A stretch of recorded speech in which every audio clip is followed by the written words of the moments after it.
Act 1. Winds of Fate. Maribel Ross squinted against the relentless glare of the midday sun as she guided her weary mare along the dusty trail.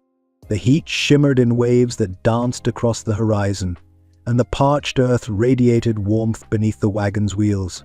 In the distance, the rugged silhouette of Red Creek promised a haven of supplies, if only she could reach it before her courage gave out. She drew in a shaky breath, brushing damp tendrils of hair away from her forehead. Her bonnet, once a modest shade of cream, was now streaked with dust from weeks of work on her failing ranch. "Lord, if you can hear me, let this be a smooth journey." She'd whispered that prayer so many times in the past weeks it had begun to feel like a chant. Beside her on the wooden seat, her 7-year-old son, Thomas, clung to the side rail, his knuckles turning white every time the wagon lurched over a rut. His wide brown eyes gazed up at her with a mixture of awe and worry, as though he sensed the heaviness in her heart, even if he couldn't fully grasp its depth. At his age, the memory of his father had already begun to blur, and it tore at Maribel's soul to see him grow without the man who had meant everything to them. She pressed her lips together, refusing to let her mind spiral into sorrow. Instead, she forced a smile for Thomas's sake. "We'll be in Red Creek by sundown," she reassured him. "You'll see the mercantile, and maybe Mrs. Langham will give you another piece of rock candy if you flash that sweet grin of yours." Thomas's face lit up just enough to make her own heart ache with both love and guilt. She prayed she could afford even the smallest treat. Times were leaner than ever, the ranch's savings nearly gone. Her husband, Samuel, had left her with strong land and a few head of cattle. But bad weather and a run of ill luck had chipped away at every hope she clung to. Now, only a few coins jingled in her purse, barely enough for flour, sugar, and the barest essentials. As the mare plodded on, Thomas's attention drifted overhead. "Mama, look." His small finger pointed to the sky. Several vultures circled lazily, drifting on currents of hot air. A shiver skittered down Maribel's spine despite the heat. "They're just birds, sweetheart," she said softly.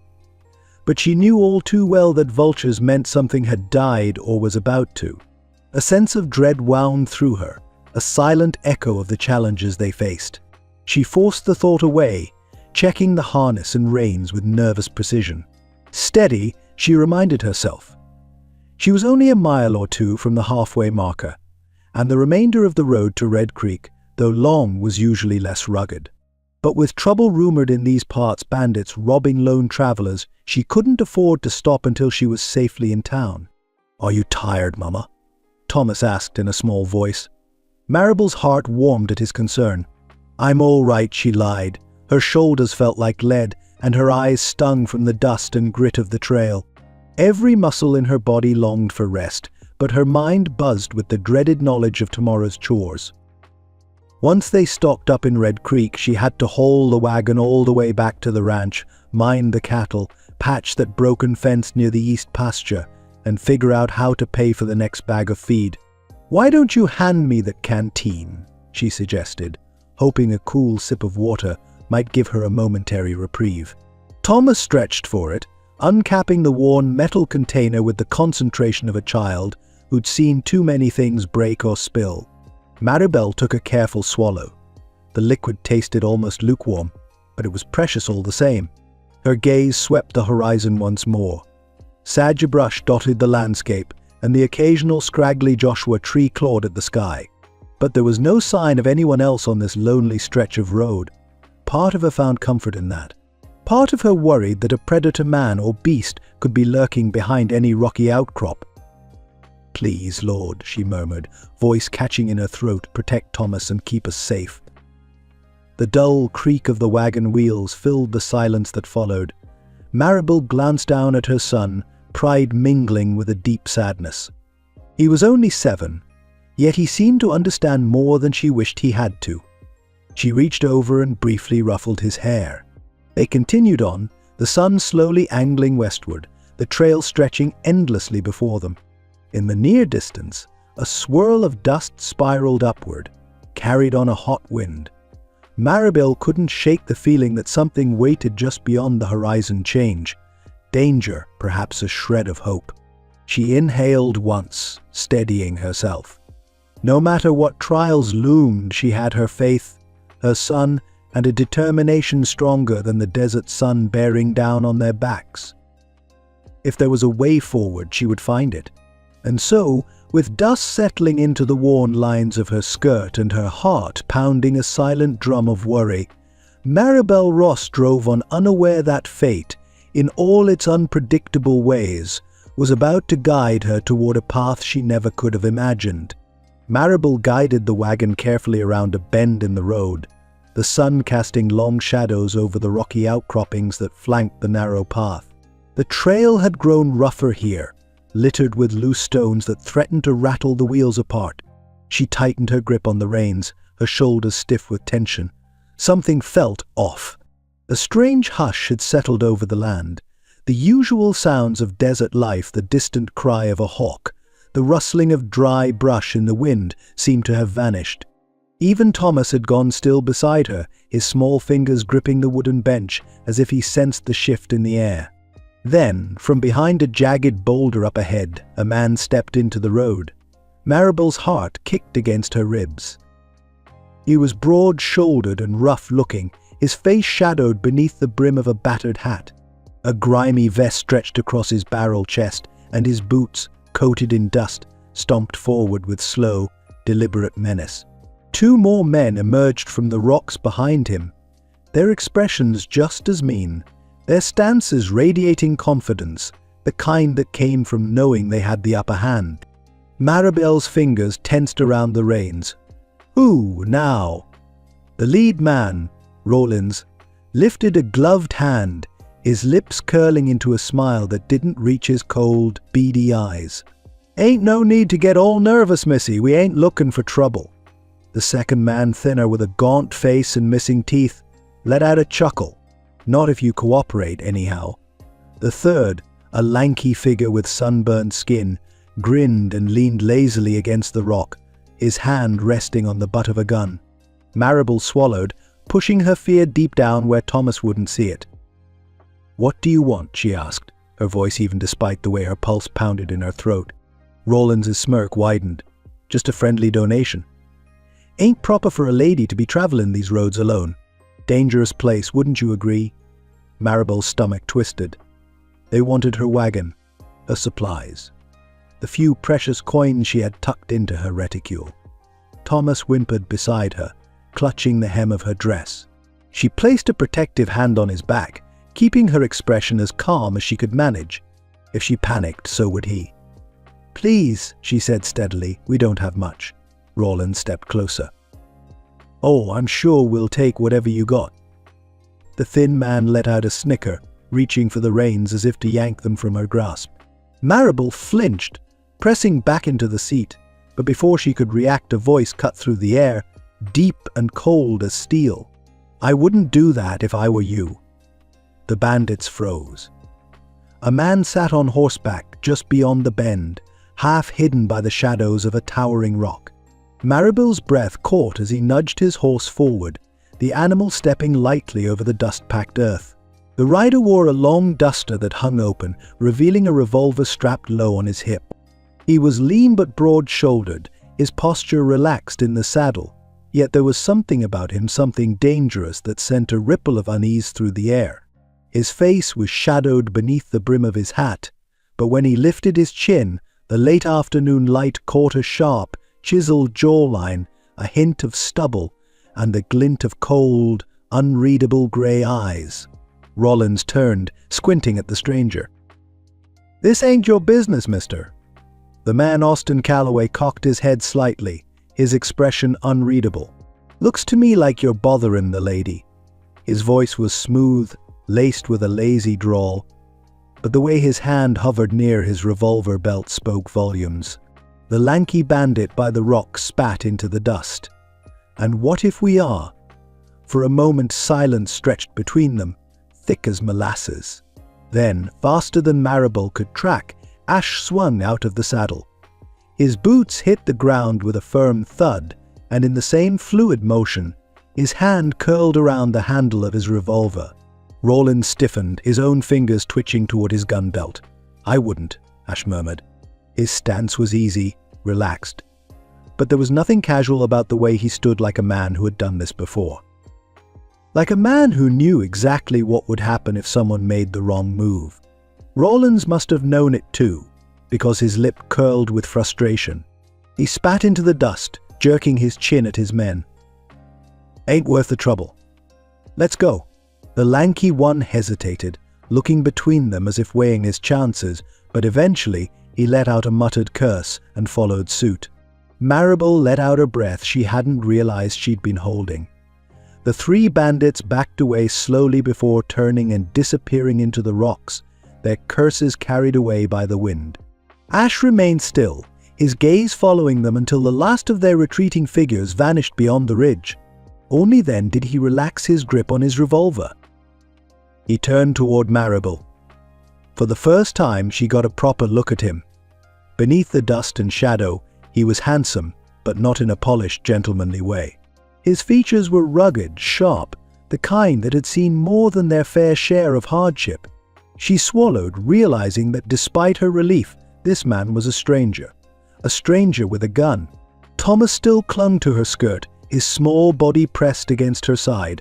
Maribel reached down and smoothed a hand over his hair, trying to calm him. "Thank you," she said hesitantly. Ash studied her for a beat, then nodded. "You all right?" "Yes."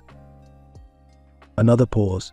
He seemed to take her in, his gaze flicking briefly to Thomas, then back again. "You shouldn't be out here alone," he finally said. Maribel bristled.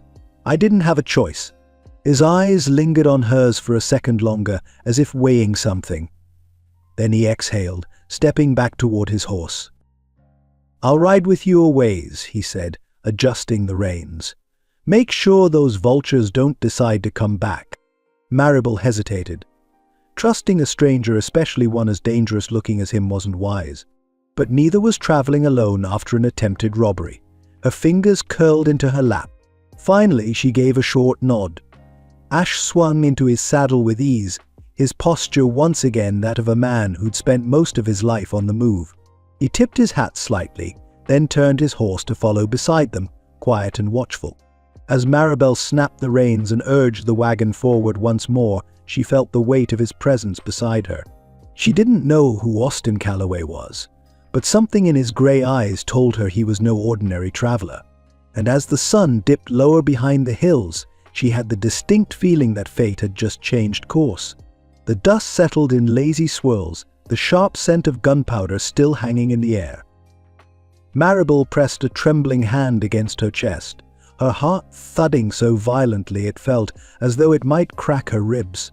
She turned her gaze toward the road ahead, half expecting the bandits to come charging back, but the only thing that remained was the eerie silence of the open range. The tension in her shoulders refused to loosen. The wagon rocked slightly as Thomas wriggled in his seat. "Mama," he whispered, his voice laced with awe. "That was the fastest draw I ever seen." Maribel swallowed the knot in her throat, glancing at the man who had just saved them. He stood beside his horse, adjusting the worn leather of his gun belt with the practiced ease of a man well accustomed to such encounters.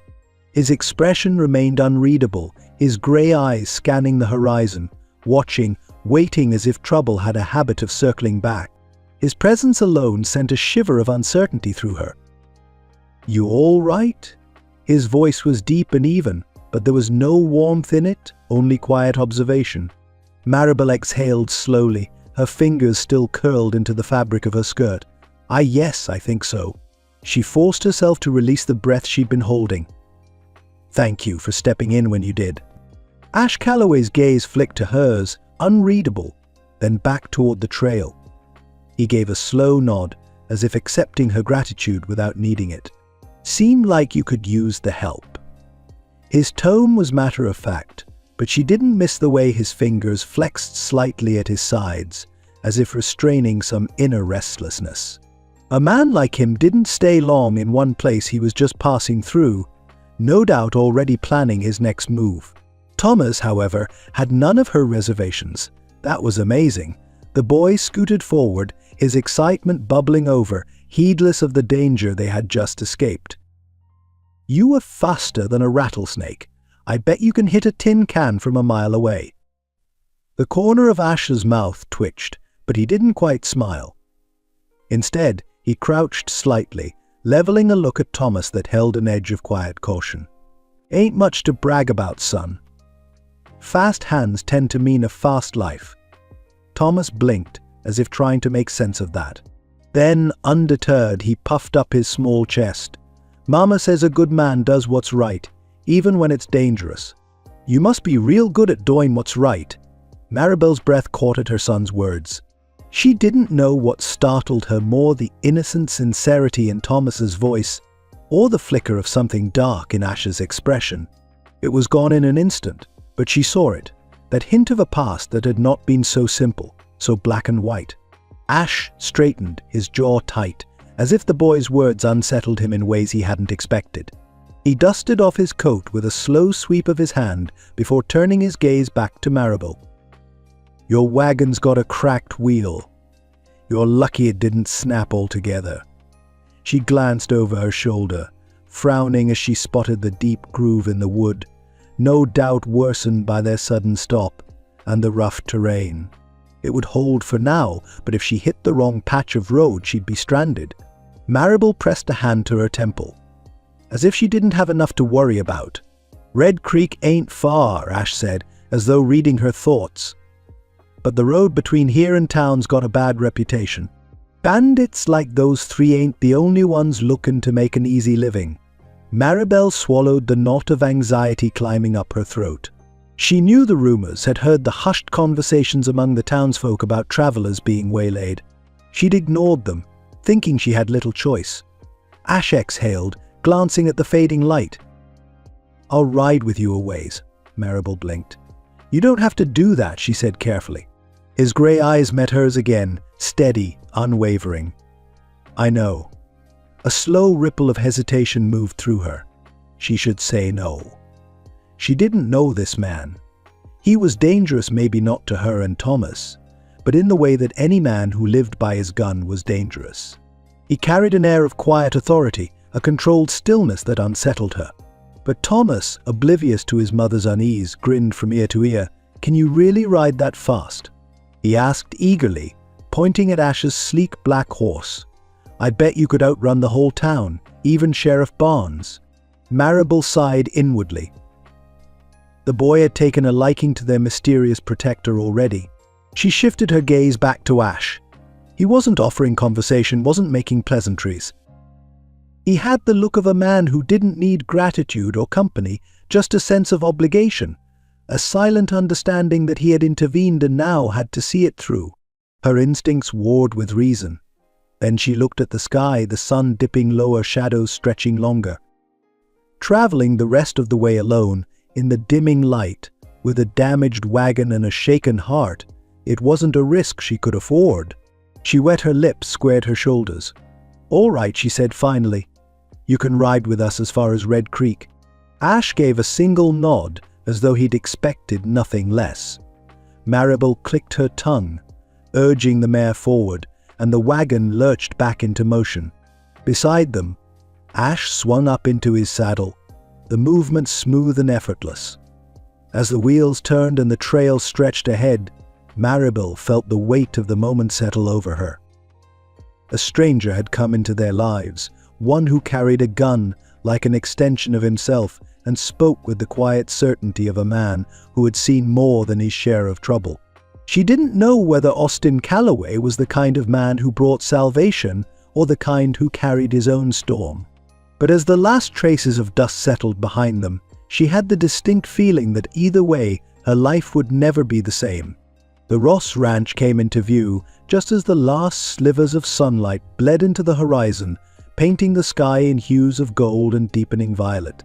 The weary mare pulling the wagon gave a tired snort, as if sensing they had finally reached home. Maribel felt much the same. The tension coiling in her spine had held firm ever since the bandits' attack, but now, seeing the familiar outline of the small house against the backdrop of sprawling fields, she exhaled a breath she hadn't realized she was holding. The house stood sturdy but worn, its once white paint faded to a dull cream, weathered by time and hardship. The slanted roof bore the scars of past storms, and the fence surrounding the main corral leaned at an angle that suggested it wouldn't last another season without proper repairs. They had held on for as long as they could. Maribel slowed the wagon as they reached the barn, her fingers tightening momentarily around the reins. What am I doing? She was bringing a stranger onto her land, a gunfighter if Thomas's awestruck ramblings were anything to go by. A man who had appeared from the shadows and sent a trio of criminals running. A man whose sharp eyes rarely settled, always scanning, always watchful. She didn't know the first thing about him. And yet, she owed him. Maribel glanced toward Ash, who rode alongside them, his large frame relaxed in the saddle. His face remained impassive, unreadable, but there was something about the way his gaze flicked toward the road behind them that made her uneasy. Was he expecting someone? Was he being followed? Thomas, oblivious to the undercurrent of tension that swirled around his mother's thoughts, scrambled eagerly to the edge of the wagon seat. "Mama, we made it." Maribel forced a smile and reached to steady him before he could leap down and twist his ankle in his excitement. "Mind yourself, Thomas." But the boy hardly listened. As soon as the wagon came to a full stop, he was off, his boots kicking up small clouds of dust as he made a beeline for the barn. "Ash, you gotta see our cow. She don't like folks much, but I bet she'll like you since you're real good with animals."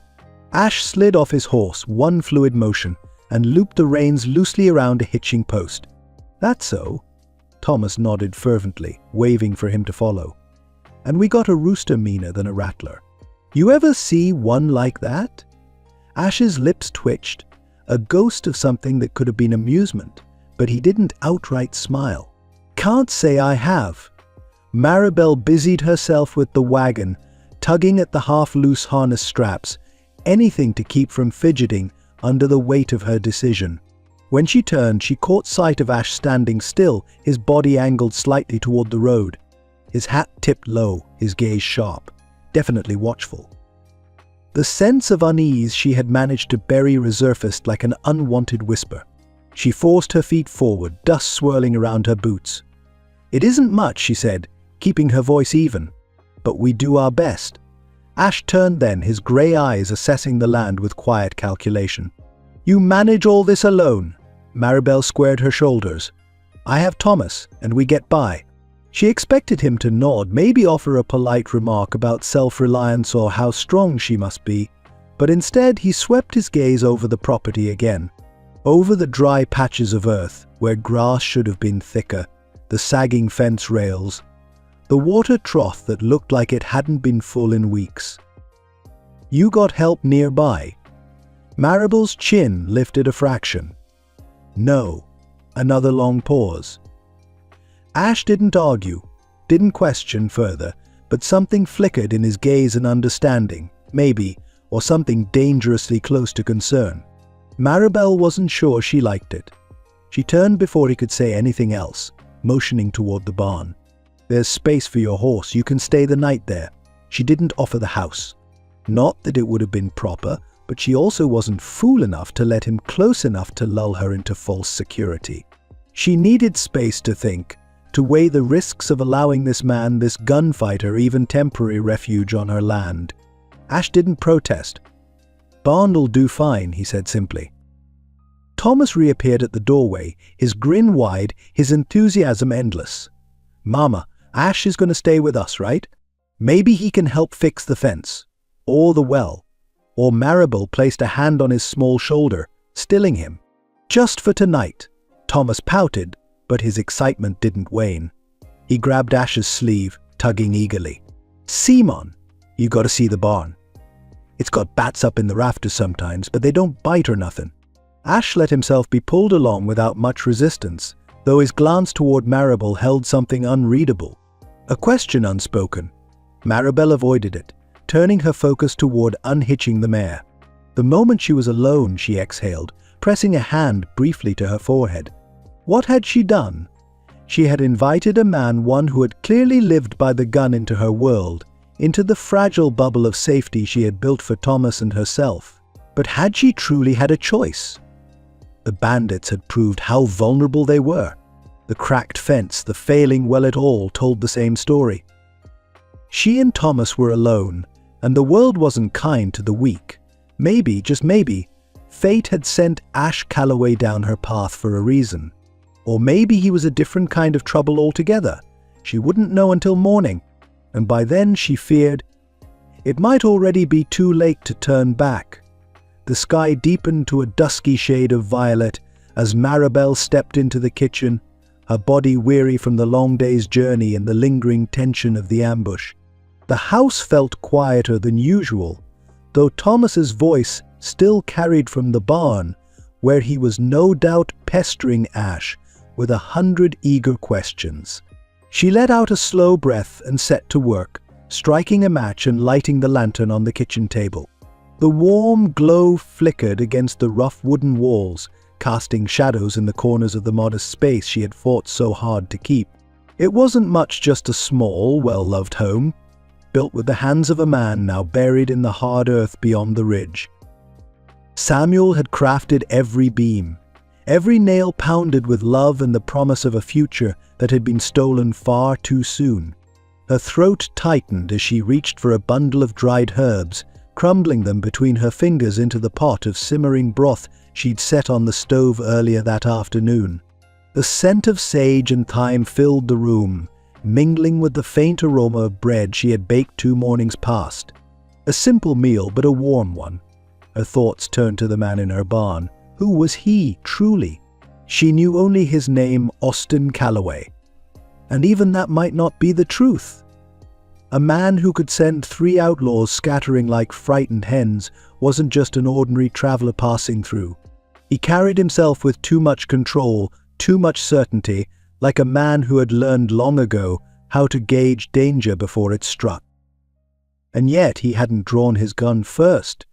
She had seen the measured way he had handled himself, the patience behind those storm-grey eyes, as if he had already calculated 10 different outcomes and picked the one with the least bloodshed. That wasn't the way of a reckless killer. It was the way of a man who had lived through things most folks wouldn't dare imagine. Maribel's fingers tightened on the wooden spoon, stirring the broth absently as her mind tumbled in circles. She should be afraid of him. And in some ways she was. But what unsettled her more was the quiet stir of gratitude beneath that fear, the hesitant flicker of curiosity. What had brought him to this place? Where was he running from? And more importantly, what was he running toward? A soft gust of wind rattled the kitchen window, drawing her from her thoughts. Thomas came bursting through the door, his face flushed with excitement. "Mama, Ash's horse is the prettiest thing I ever saw. Did you know he don't even use spurs much? Says his horse don't need 'em." Maribel smoothed a hand over his tousled hair. "That's so." Thomas nodded eagerly, dropping onto the bench at the table. "Can Ash eat with us?"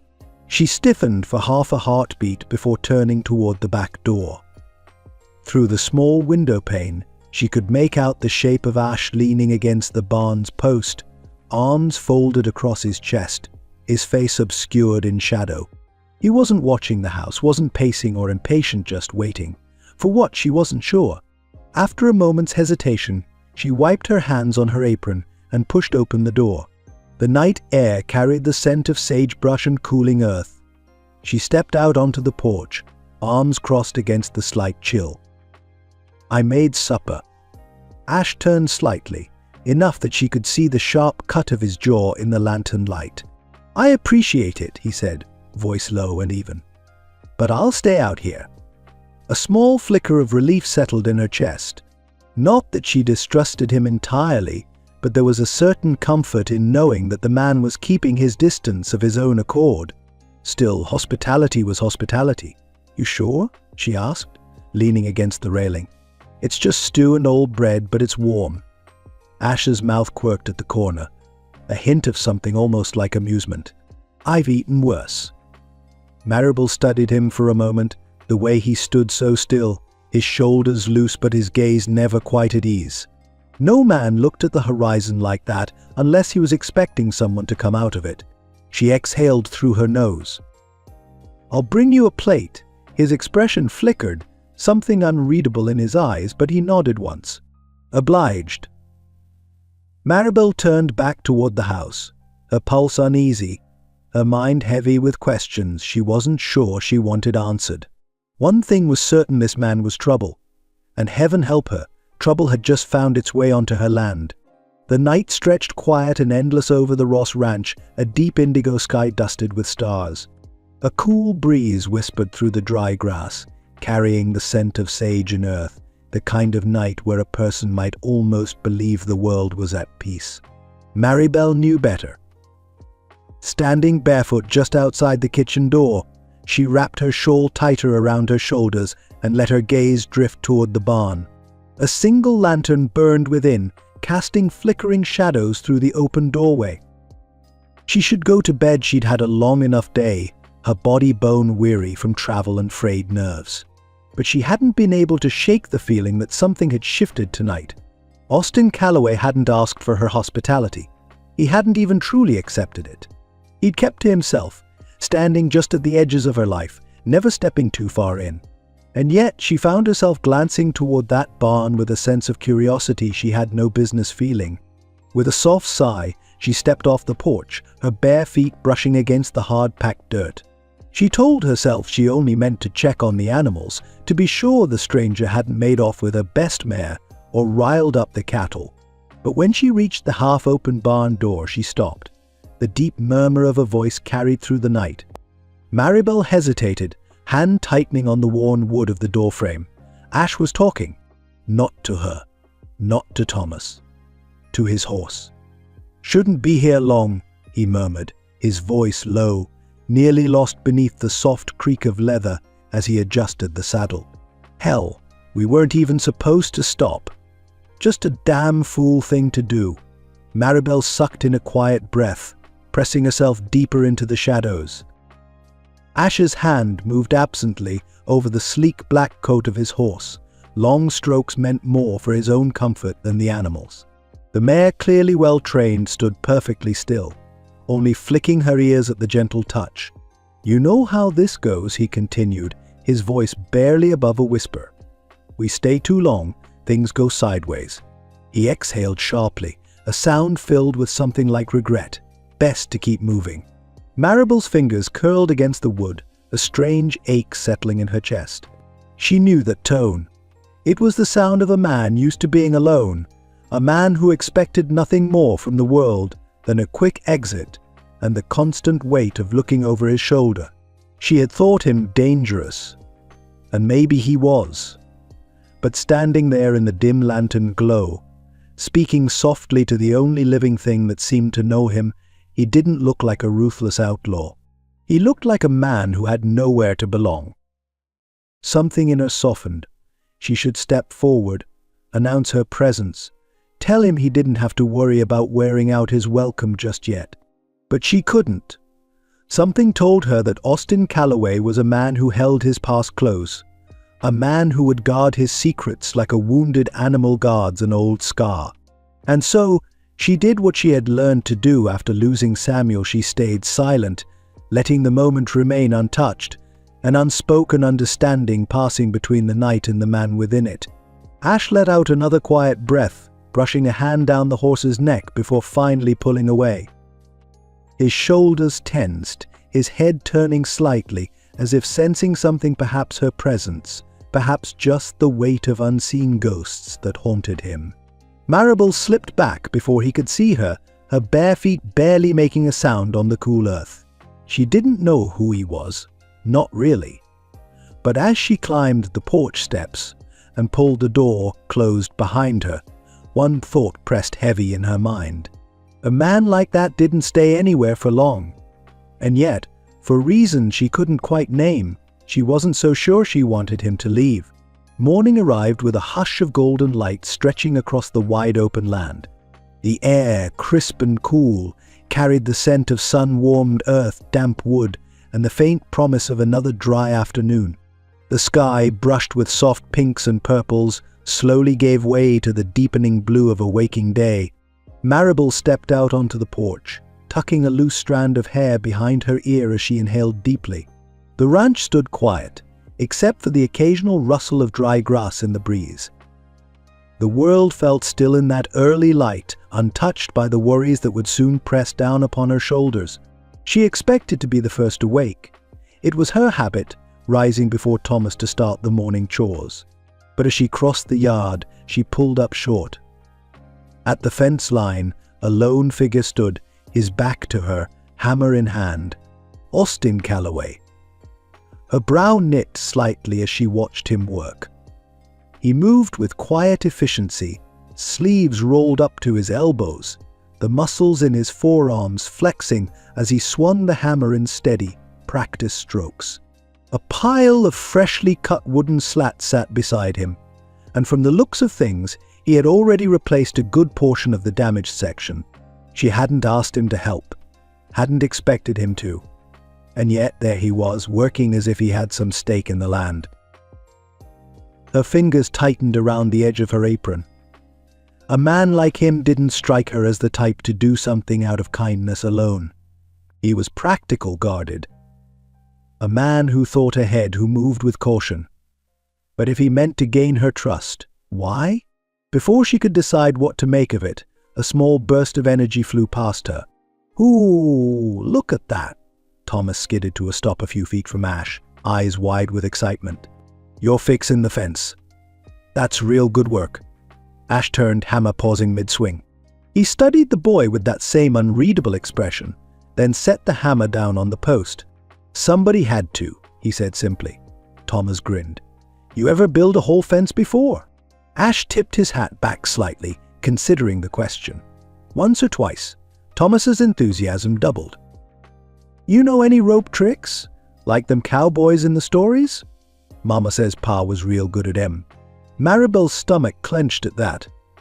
Thomas rarely spoke about Samuel anymore, not because he had forgotten, but because grief had settled in the cracks of their lives, too big to voice yet too present to ignore.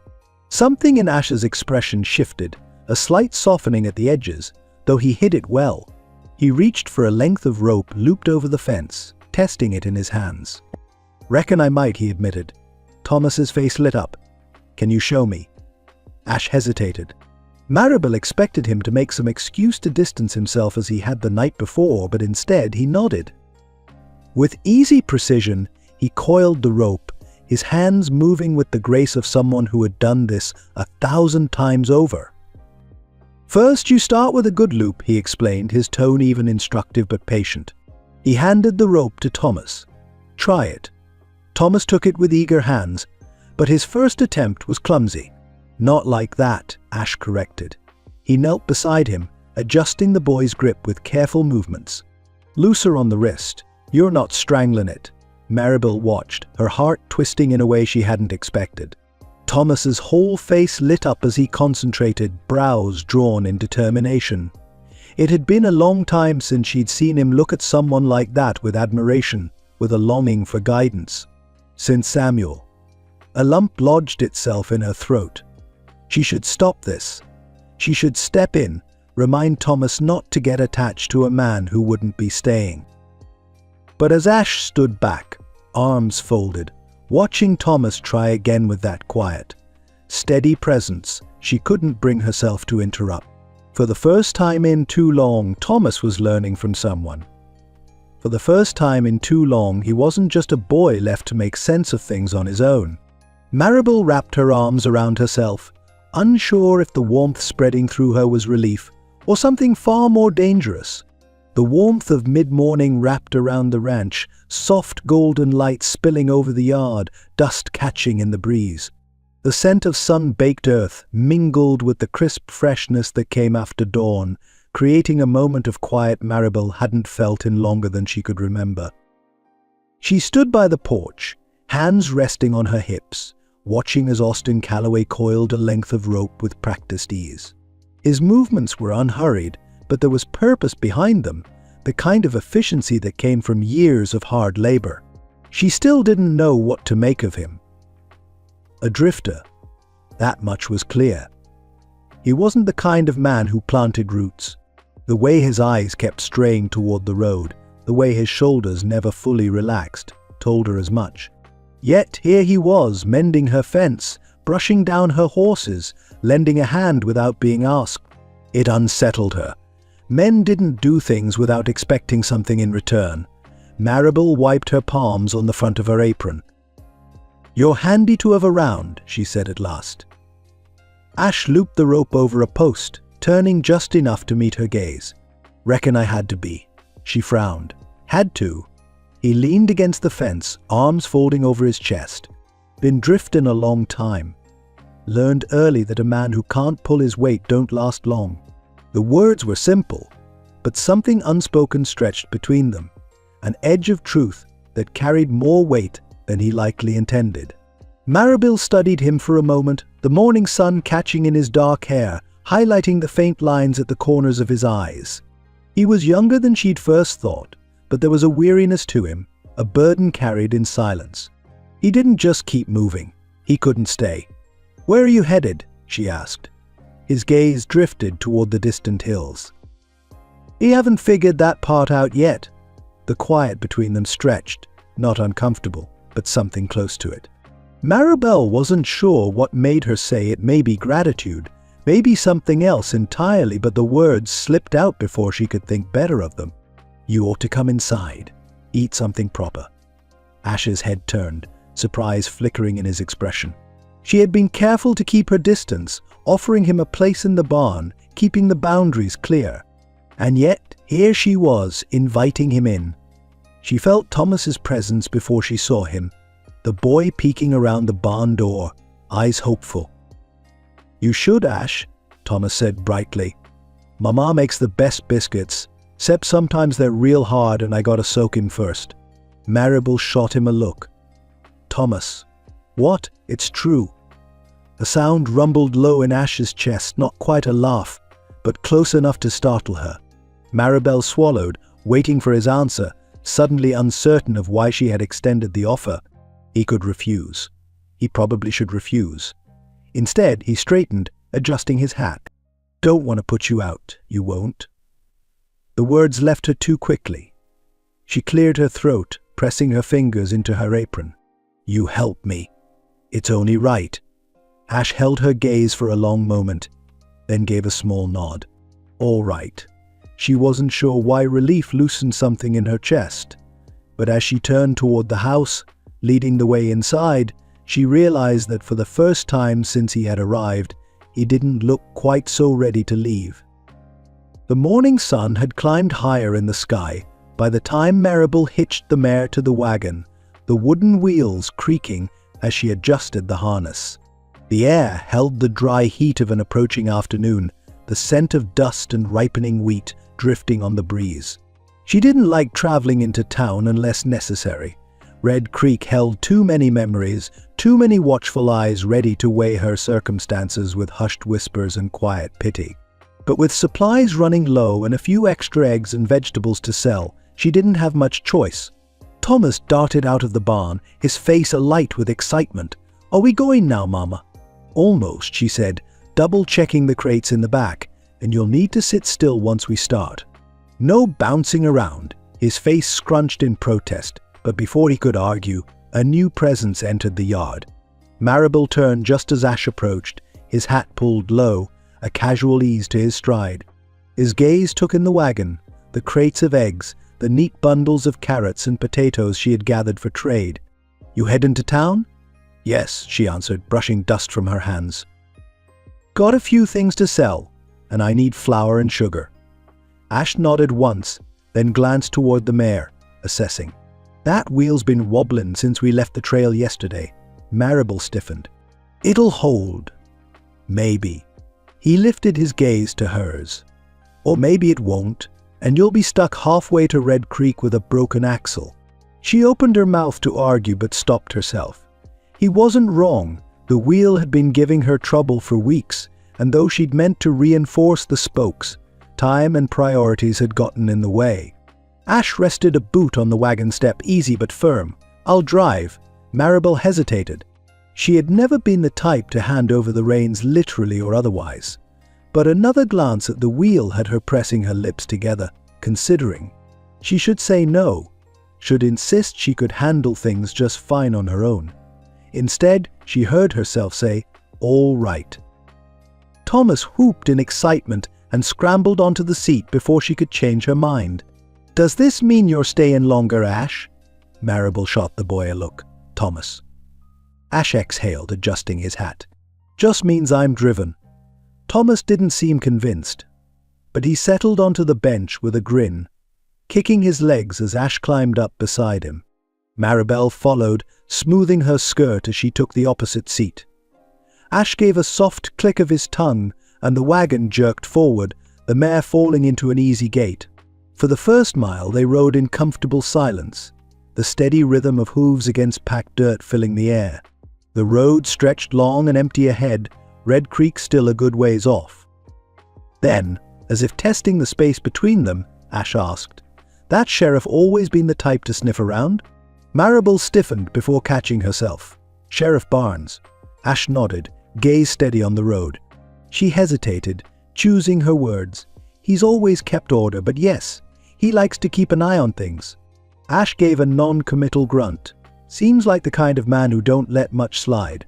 Maribel studied him, wondering how much he had seen in town during their last trip, how much he already knew without her saying a word. He wasn't a man who spoke without reason. "Does that worry you?" she asked. His hands remained loose on the reins, his posture relaxed, but there was something beneath the quiet, something watchful. A man learns to keep track of folks like him, that's all. She considered that, then let it lie. Instead, she shifted the conversation. "Thomas seems to have taken a liking to you." Ash exhaled, shaking his head. "Boy's got no sense." Maribel arched a brow. "Because he likes you? Because he thinks I'm something I ain't?" The words settled between them, thick with meaning. Maribel didn't push. Instead, she glanced toward her son, who was happily counting fence posts as they passed, his small hands tapping against the seat in time with the horse's steps. "You're good with him," she admitted after a moment. Ash shrugged. "Ain't hard, just gotta listen." Something about the simplicity of the statement warmed her, though she couldn't say why. They reached Red Creek just as the heat of the day settled in, the buildings lining the main street standing tall and dust-covered, the scent of fresh-baked bread from the mercantile mingling with the heavier, sharper smells of horses and sun-warmed leather. Ash guided the wagon to a stop near the general store, his movements easy and unhurried. He climbed down first, offering a hand to help Maribel down. She hesitated only a fraction before accepting. His palm was warm, calloused, steady. For the briefest second, she let herself lean into it. Then she pulled away, straightening her skirts. Ash didn't say anything, but his gaze lingered just a moment longer than it should have. Maribel swallowed, then turned toward the mercantile, reminding herself of all the reasons she needed to keep her distance. But as she walked beside him, their steps falling into a rhythm, she couldn't quite shake the thought that, for the first time in a long while, she wasn't walking alone. The town of Red Creek bustled with mid-morning activity, the dusty main street lined with merchants hawking their wares, cowhands sauntering in and out of the saloon, and wagons rattling over the dry packed earth.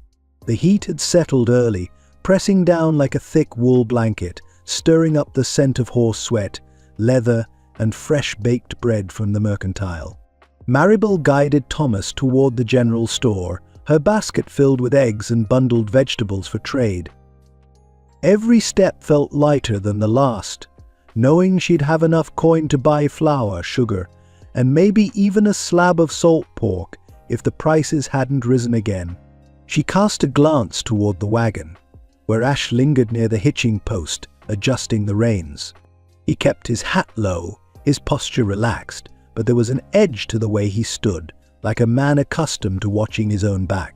Maribel had known from the start that bringing him into town would raise questions, and Red Creek was a town full of people who loved asking them.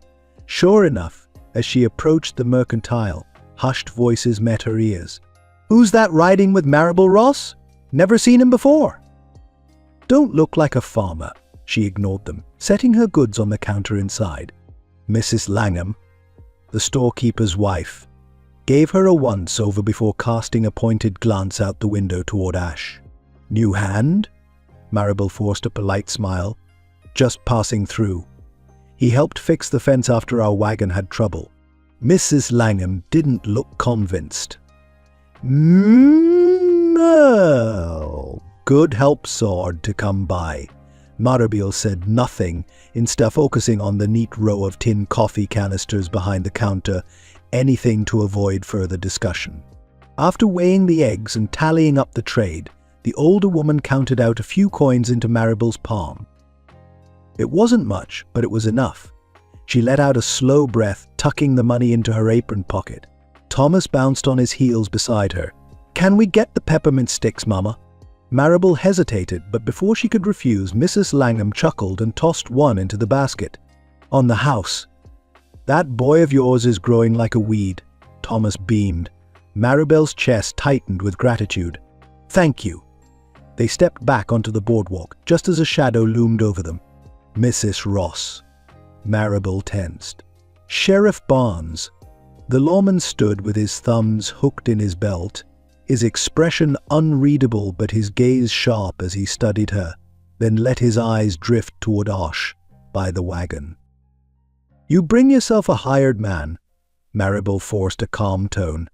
"No, just a traveler who lent a hand when we needed it."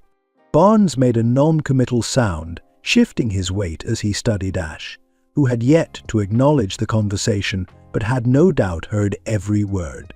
"Ain't seen him before," Barnes said, voice level but laced with something that put Maribel on edge. Ash finally turned, his face unreadable under the brim of his hat. Barnes held his gaze, waiting. Ash met it, silent. Maribel's pulse ticked up a notch. Barnes had a way of making a man feel like he was already guilty of something. After a long pause, Ash spoke. "Didn't realize passing through was a crime." Maribel nearly groaned. Barnes's mustache twitched. "Depends on the passerby." Silence stretched thick between them. Ash didn't break eye contact. "I'll keep that in mind." Barnes let the moment hang before shifting his focus back to Maribel. "You need anything, you come to me." It wasn't a suggestion. Maribel nodded, though her jaw was tight. "Of course." With a slow glance back toward Ash, Barnes tipped his hat and strolled away, stopping only to exchange a word with a deputy who had been watching the exchange. Maribel turned to Ash, lowering her voice. "You trying to make trouble?" Ash adjusted his hat, his expression unchanged. "Man like that don't trust easy. Wouldn't matter what I said." He wasn't wrong. Still, unease settled in her gut as she led Thomas toward the wagon, already feeling the weight of the town's curious stares pressing against her back. She had expected people to notice Ash. She just hadn't expected how much she disliked the fact that they did. The mercantile smelled of ground coffee, dried tobacco, and burlap, the scent wrapping around Maribel like an old familiarity. Wooden shelves lined the walls, stocked with everything from flour and beans to bolts of fabric in muted earth tones. A few customers milled about, idly browsing, while Mrs. Langham tallied a sale at the counter. Maribel moved toward the barrels of dried goods, pulling a small list from her apron pocket. Thomas trailed behind, humming to himself as he clutched his prized peppermint stick, content for the moment. She had nearly filled her basket when she caught wind of a hushed conversation near the back of the store. "Sheriff says he's close by," one voice said, words edged with curiosity and just a hint of excitement. "Close? You sure?" someone else asked. A pause. "Was a sighting near Carson's Bluff not 2 days back. Man matches the description on the wanted poster."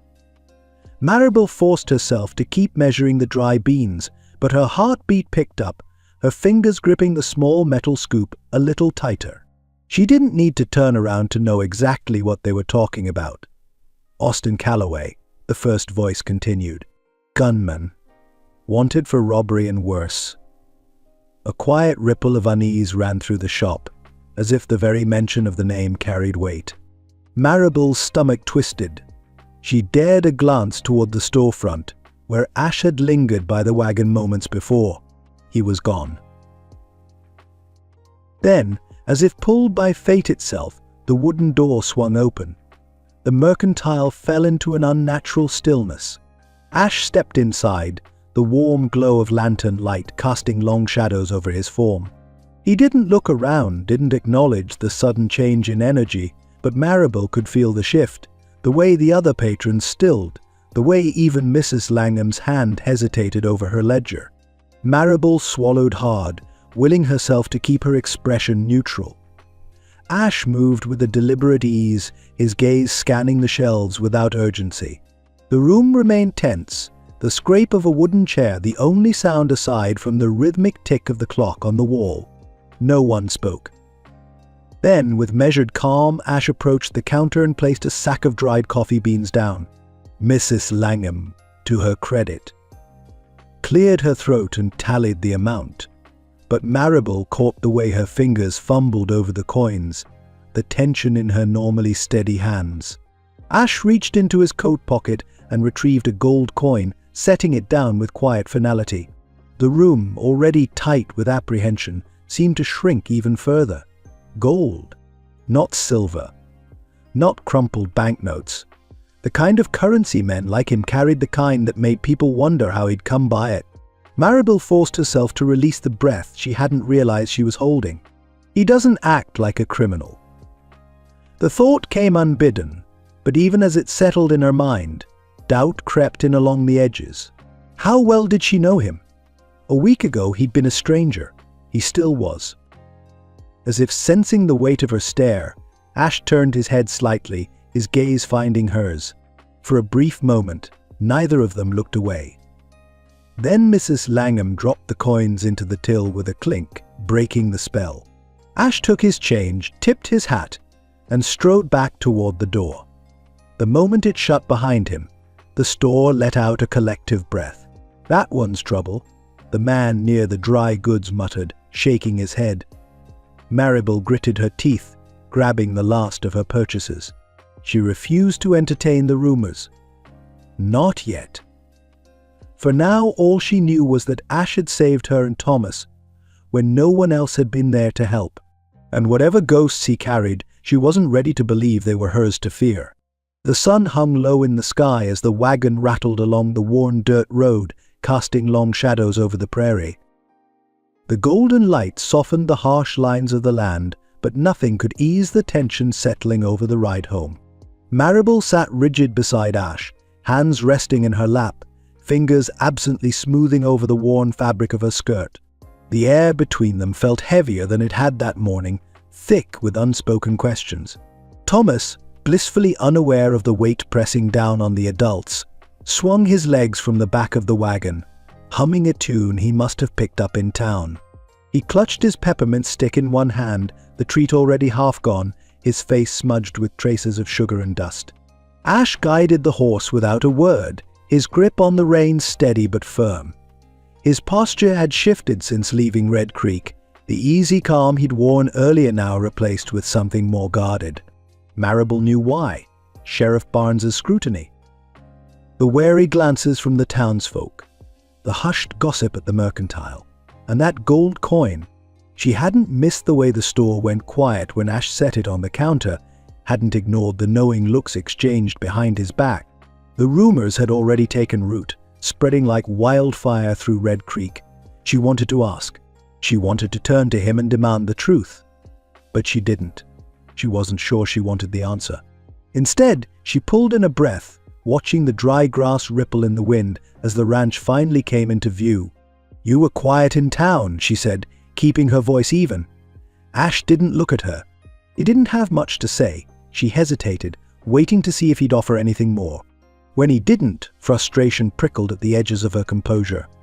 "You handled yourself well," she tried again. "Even with Barnes watching you like a hawk," a slow exhale left him. "Not the first time I've had lawmen size me up." That was the most he'd said in miles. Maribel's grip tightened in her lap, her pulse quickening despite herself. Why? She swallowed the question before it could escape, forcing her thoughts elsewhere. He hadn't done anything to harm her. If anything, he'd done the opposite. He'd stepped in when she and Thomas had needed him, had helped mend fences, had ensured they weren't stranded on the way home. He hadn't asked for anything in return, and yet something gnawed at her, something that had nothing to do with the whispers in town and everything to do with the man sitting next to her. Ash Calloway carried secrets, and secrets had a way of turning dangerous. The wagon jolted over a rut, pulling her from her thoughts. Thomas let out a laugh from the back. "That was a big one." Maribel forced a smile, turning to check on him. "You all right back there?" "I'm fine," he chirped, grinning. "Ash is a real good driver. Steadier than you, Mama." Ash let out a low sound, something close to amusement, but not quite. Maribel arched a brow. "Oh, and here I thought I was a fine driver." Thomas wrinkled his nose. "Yeah, but you hit all the bumps." Maribel scoffed, shaking her head. "I'll remember that next time you want a ride to town." Thomas giggled, and for the first time since leaving Red Creek, some of the tension eased. Ash glanced toward her then, just for a moment, his expression unreadable. The ranch came into view as they rounded the last bend, the worn barn and sagging fence familiar and comforting despite everything weighing on her mind. Ash pulled the horse to a stop near the barn, setting the brake before climbing down without a word. Thomas hopped out of the back, running toward the house with his peppermint stick raised like a prize. Maribel stayed seated for a moment, watching Ash as he unloaded a sack of flour and set it down near the porch steps. The urge to speak rose again, to press for answers. Instead, she swallowed hard and reached for the basket at her feet. For now, she'd let it be. For now, she'd hold on to the fragile trust between them, even if it felt like holding on to something made of glass. The fire crackled low in the hearth, its golden glow dancing across the wooden floorboards. The small parlor was quiet save for the occasional pop of burning logs, the warmth stretching into the room like an unspoken comfort.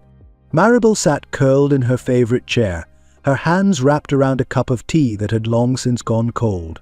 Across from her, Ash leaned against the stone mantel, one boot crossed over the other, arms folded across his chest. His gaze rested on the fire, the shifting light casting hard lines over his features. Thomas had drifted off hours ago, bundled in his bed. The steady rise and fall of his small chest easing some of the tightness in Maribel's heart, but not all of it. The day had been long. Between town and the unease that had followed them home, her mind had been too full, her body too tense to let sleep come easily. Instead, she found herself here, staring into the fire, feeling the weight of the past pressing against her ribs. "I always thought we'd have more time," she said softly. Ash's head lifted, but he didn't speak. He only watched her, waiting. Maribel exhaled slowly, turning the teacup in her hands. Samuel had big dreams for this place. He wanted a well dug deeper, new fencing before the winter. Talked about raising horses instead of cattle.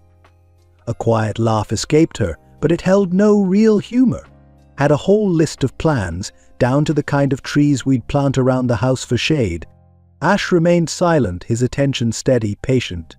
Maribel set her tea down on the small table beside her, tracing a hand along the armrest. "I wanted those things too. Wanted to build something lasting, something Thomas could take over someday. But now," she swallowed, the words harder to say aloud than she'd expected. "Now I feel like I'm just trying to keep from losing what little we have left." She hadn't meant to say so much, hadn't meant to let the weight of it slip free. But maybe it had been waiting, pressing on her chest, desperate for release. Ash shifted, moving from the mantel to the chair across from her, elbows resting on his knees. "You're doing more than just holding on," he said, voice quiet but firm. "You're still here." Maribel blinked, caught off guard by the certainty in his tone. His grey eyes held hers, steady as the fire between them. Plenty of folks would have given up, sold off what they could, packed up and left. His jaw tightened a fraction. "But you stayed." She let out a breath, shaking her head. "What else was I supposed to do?" "Plenty of things," he said simply. "None of them as hard as this." The truth in that settled deep in her chest. She looked at him then, really looked. The way his hands curled loosely together, the lines in his face that spoke of hard years, of a man who'd spent too much time carrying things alone. "You talk like you know something about it," she said softly. Ash held her gaze, but this time it was he who looked away first. His fingers tapped against his knee, as if debating what to say. "I know what it's like to lose something," he admitted, his voice lower now, as if the words cost him something. "To have plans turn to dust in your hands." Maribel's heart pulled at that. The fire crackled again, filling the quiet that stretched between them. She could push for more. Ask what or who he had lost. But instinct told her this wasn't a story he was ready to share. Instead, she settled back against the chair, watching the shadows shift on the walls. "Do you ever think about stopping?" she asked after a while. "About finding a place and just staying?" Ash's lips pressed together, his gaze on the fire. Then, just when she thought he wouldn't answer, he spoke. Some men weren't meant to stay. The words weren't sharp, but they held something final. And yet, she didn't believe him. Not entirely. Because in that moment, sitting across from her, watching the fire burn low, he didn't look like a man eager to leave. He looked like a man who had never been given a reason to stay.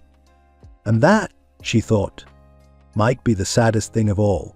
Ash stepped out onto the porch, the night stretching wide and endless before him. The ranch lay quiet, the only sounds the soft rustling of dry grass and the occasional creak of the barn settling in the cool air. A breeze carried the scent of earth and sage, familiar and grounding, but it did little to settle the unrest brewing inside him. He rolled his shoulders and started toward the barn, his boots pressing firm against the hardened ground. Each step felt heavier than the last. A place like this had a way of getting under a man's skin. The warmth of a fire, the sound of a boy's laughter, the quiet strength in a woman's voice, things that didn't belong to him, things that never could.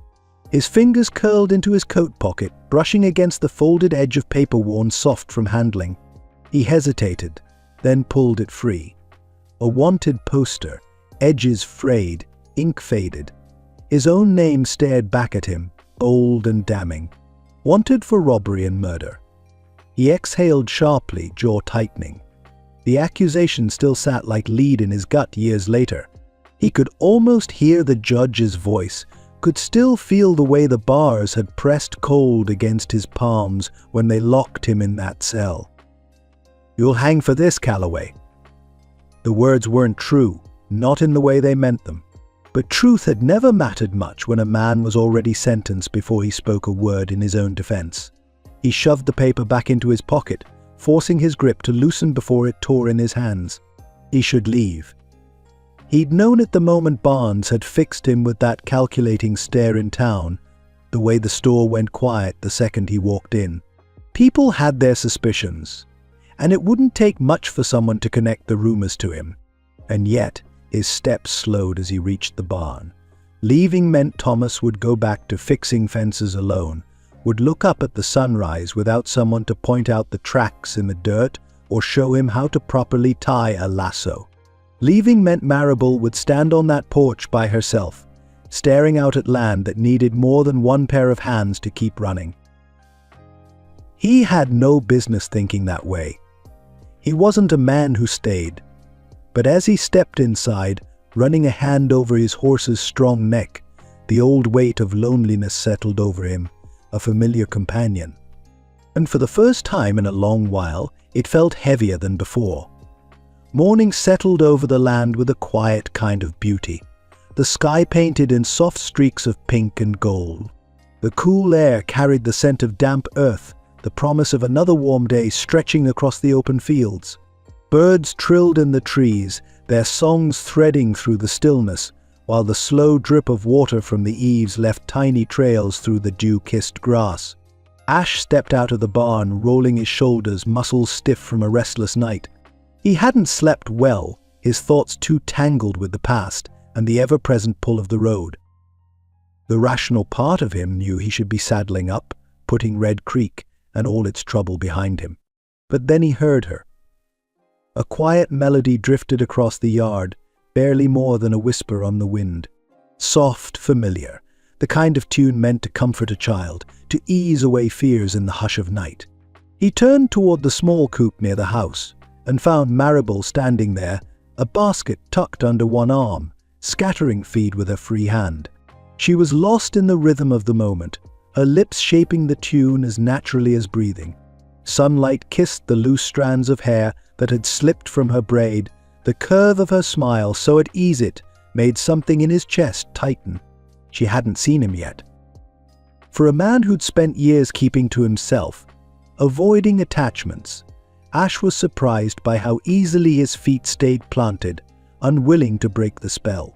She looked peaceful, not just in a way that spoke of simple morning chores, but in something deeper, something that whispered of a life once full of laughter and love, of hands that had built a home with hope rather than necessity. Then, as if sensing his presence, Maribel turned. The tune died on her lips the moment her gaze landed on him.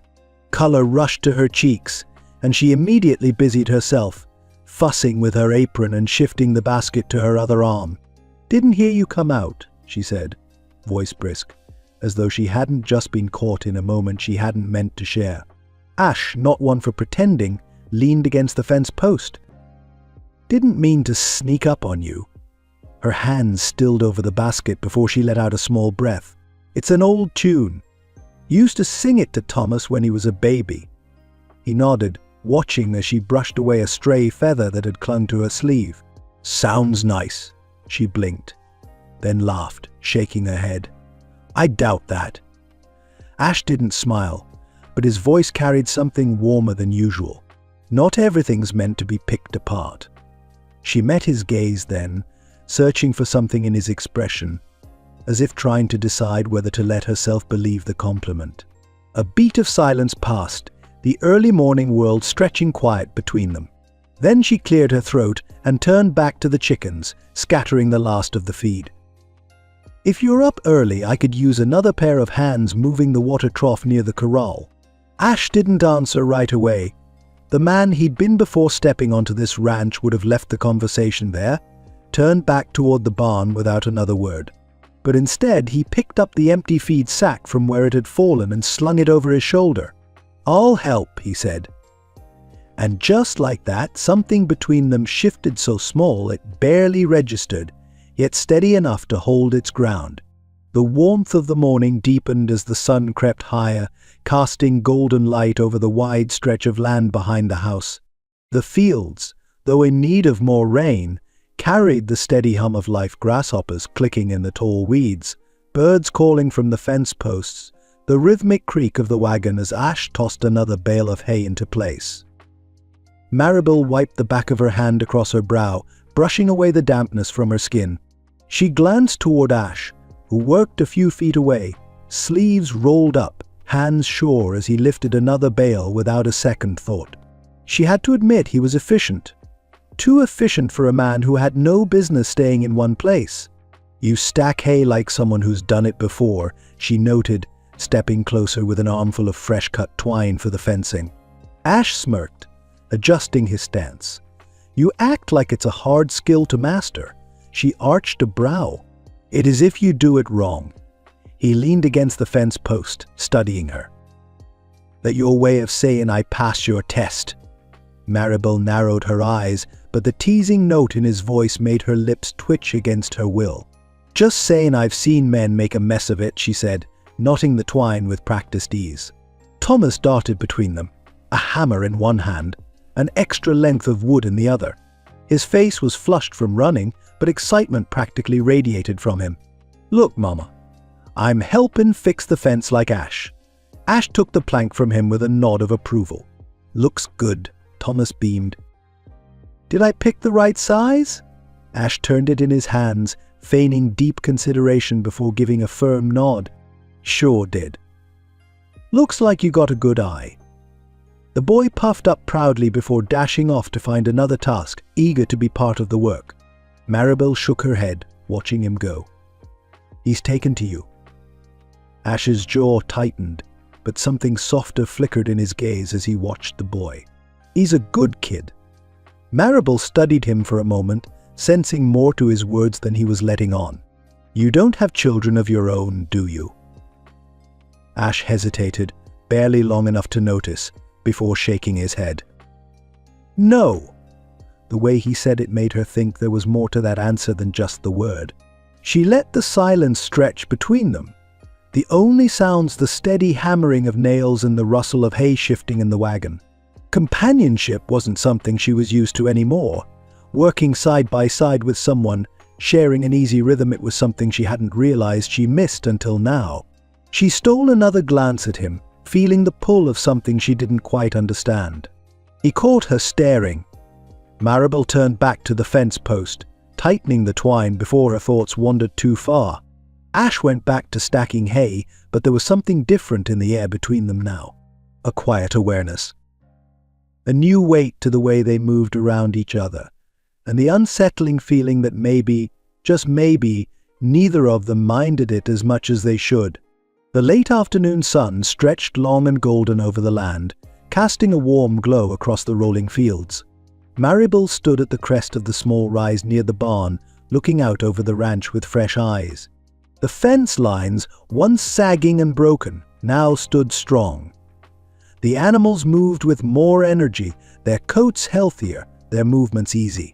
Even the house, though simple, no longer felt like a burden pressing down on her shoulders. She let out a slow breath, one that carried more relief than she dared admit. The ranch looked whole. And for the first time in a long while, it felt like it could stay that way. Ash stood beside her, one boot propped on the lower rail of the corral fence. His hat tipped low, his gaze steady on the land stretching ahead. "You've done a lot in a short time," she said, her voice soft but sure. His head turned just enough for her to catch the edge of his expression. "You did it." "I just helped." She scoffed lightly. That's one way of putting it.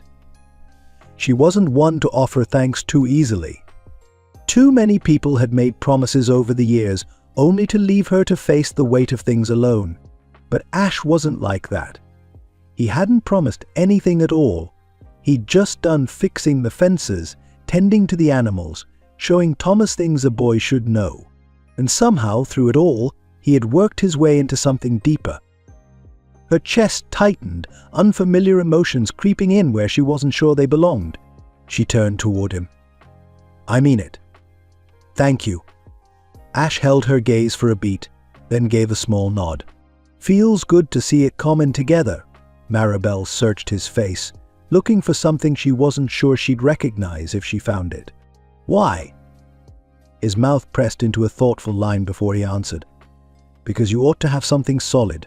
Something that don't feel like it's slipping away." The words settled deep, and she had to look away for a moment, swallowing against the unexpected warmth rising in her throat. She turned back to the land, to the animals grazing, to the soft breeze stirring the trees near the creek bed. Everything about this moment felt different, as if the world had shifted just enough to let in something new. Something that hadn't been there before Ash Calloway rode into her life. She risked another glance at him, wondering not for the first time what would happen if she asked him to stay. But she already knew his answer. Men like Ash never stayed. And yet he wasn't leaving. Not yet, and that was enough. For now. Act 2. The fall begins. The afternoon sun had begun its slow descent, casting golden streaks across the ranch as Maribel finished tending the small vegetable garden near the house. The heat of the day still clung to the air, though the promise of evening's cool breeze stirred the tall grass along the fence line. She was kneeling, checking the firmness of a few ripening tomatoes, when the distant sound of approaching hooves set her pulse jumping. Maribel pushed to her feet, brushing dirt from her hands. From the road leading into the ranch, a lone rider came into view, his silhouette stark against the bright sky. Sheriff Barnes. Her stomach tightened. He rode at an easy pace, his reins loose in his grip, but something about his presence put her on edge. He was a lawman through and through, the kind who measured a person by the set of their shoulders, the weight of their words. He didn't make social calls. He came when there were questions that needed answering. Marable smoothed her apron as he guided his horse to a stop near the porch. He swung down from the saddle with a practiced ease, giving the place a slow, deliberate once-over before tipping his hat. "Afternoon, Mrs. Ross." She forced a polite smile, though her heart hadn't quite settled. "Sheriff." He dusted his gloves against his thigh, taking his time before speaking again. "Been a good stretch since I rode out this way. Thought I'd check in, see how you and the boy are getting along." Her hands instinctively found the knot at her apron, twisting the fabric between her fingers. "We're managing." Barnes nodded, his sharp gaze flicking toward the barn, the freshly repaired fences, the general sense of order the ranch had gained over the past week. "Looks like it," he said. "Things are looking real well out here." She said nothing, waiting. Barnes let out a slow breath, shifting his stance. "Heard tell there's been some trouble in the county. Robberies, mostly. A few places hit between here and Carson's Bluff." Marable swallowed hard, willing her face to stay neutral. "That's so." "Afraid it is." He let the words settle, his expression unreadable. "Folks are saying there's a man traveling through someone with a reputation." She forced herself to meet his gaze. "And you think he's come through Red Creek?" Barnes studied her for a long moment, as if weighing something unseen. "I think a man matching his description's been spotted," he said finally. "Name's Calloway." Her stomach twisted. She should have seen this coming.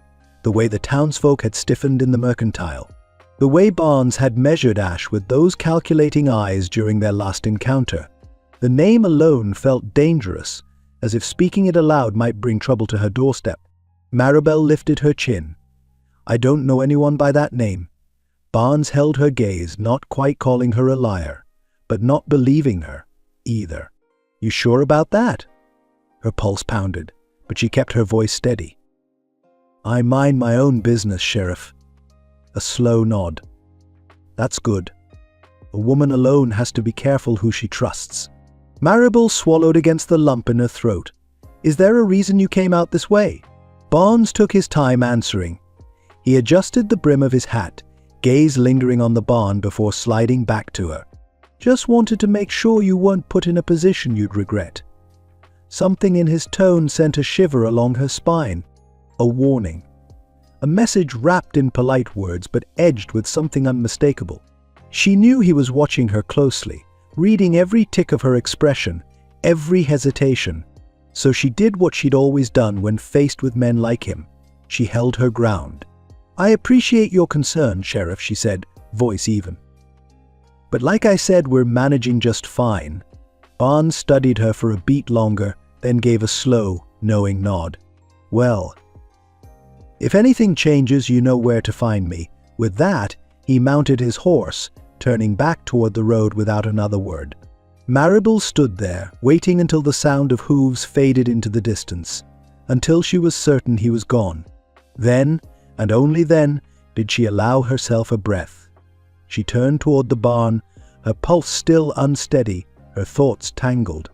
Ash had never told her why he was running, but the law was closing in, and she wasn't sure what that meant for him, for Thomas, or for the dangerous pull she was beginning to feel every time their eyes met.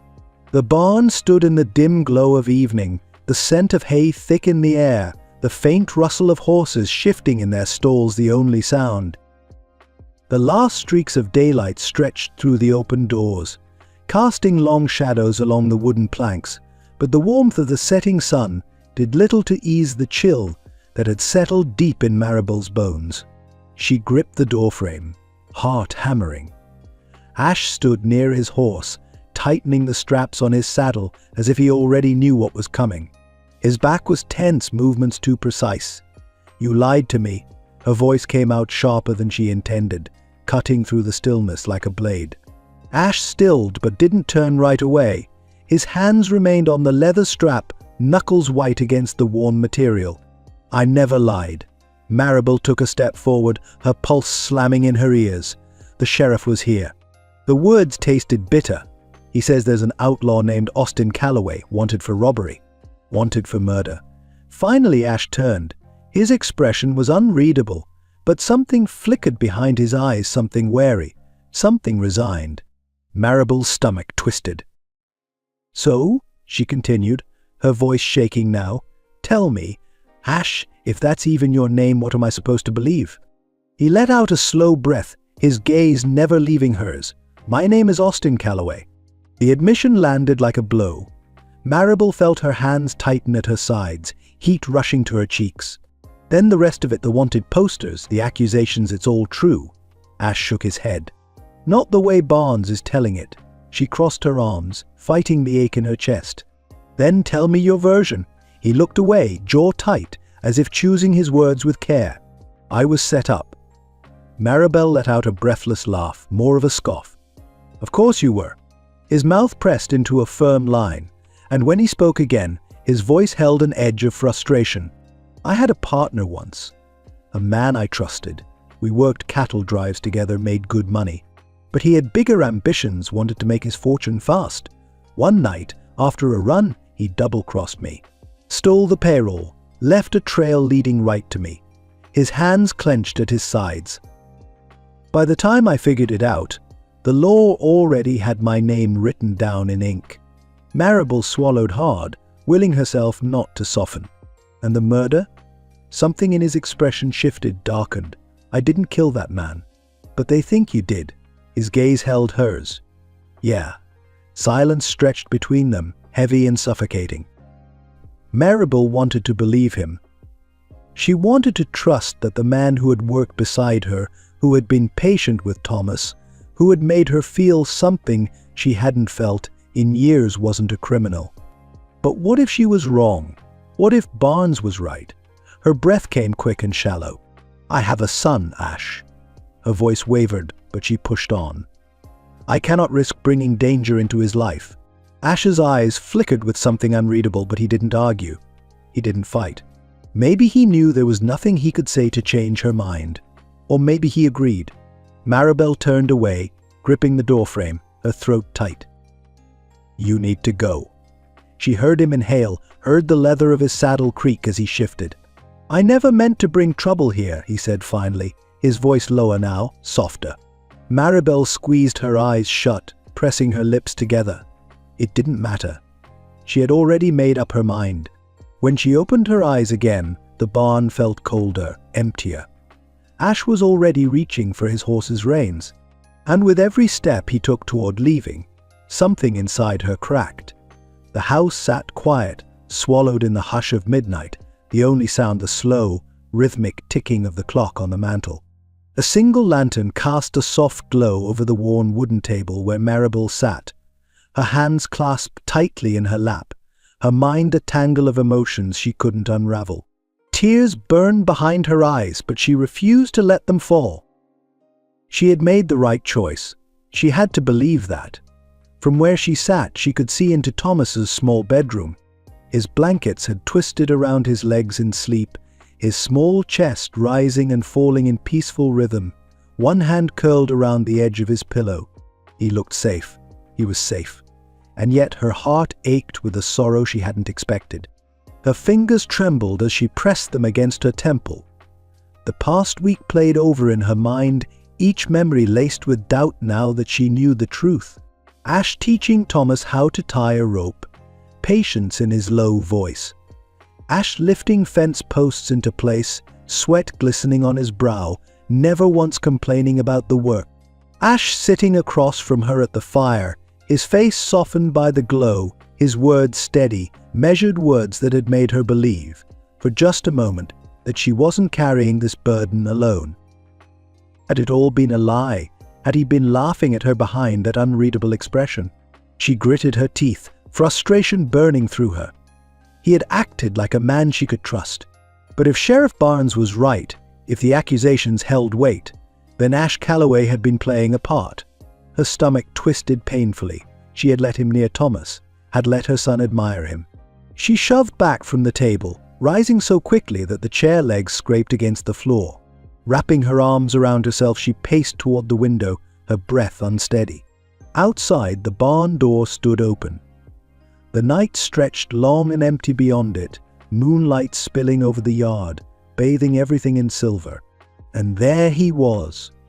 Ash stood by his horse, securing his saddle, every movement precise and controlled, like a man who had done this too many times to count. Leaving, she swallowed against the lump in her throat. He didn't look toward the house, didn't hesitate. He just worked, the same way he had fixed fences and stacked hay, the same way he had stepped into her life without asking for a place in it. A hollow ache settled deep in her chest.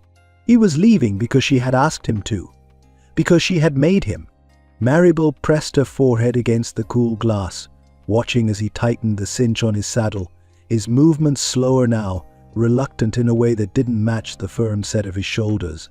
For all his distance, for all his guarded nature, she had seen the truth in his eyes when she had told him to go. He hadn't wanted to.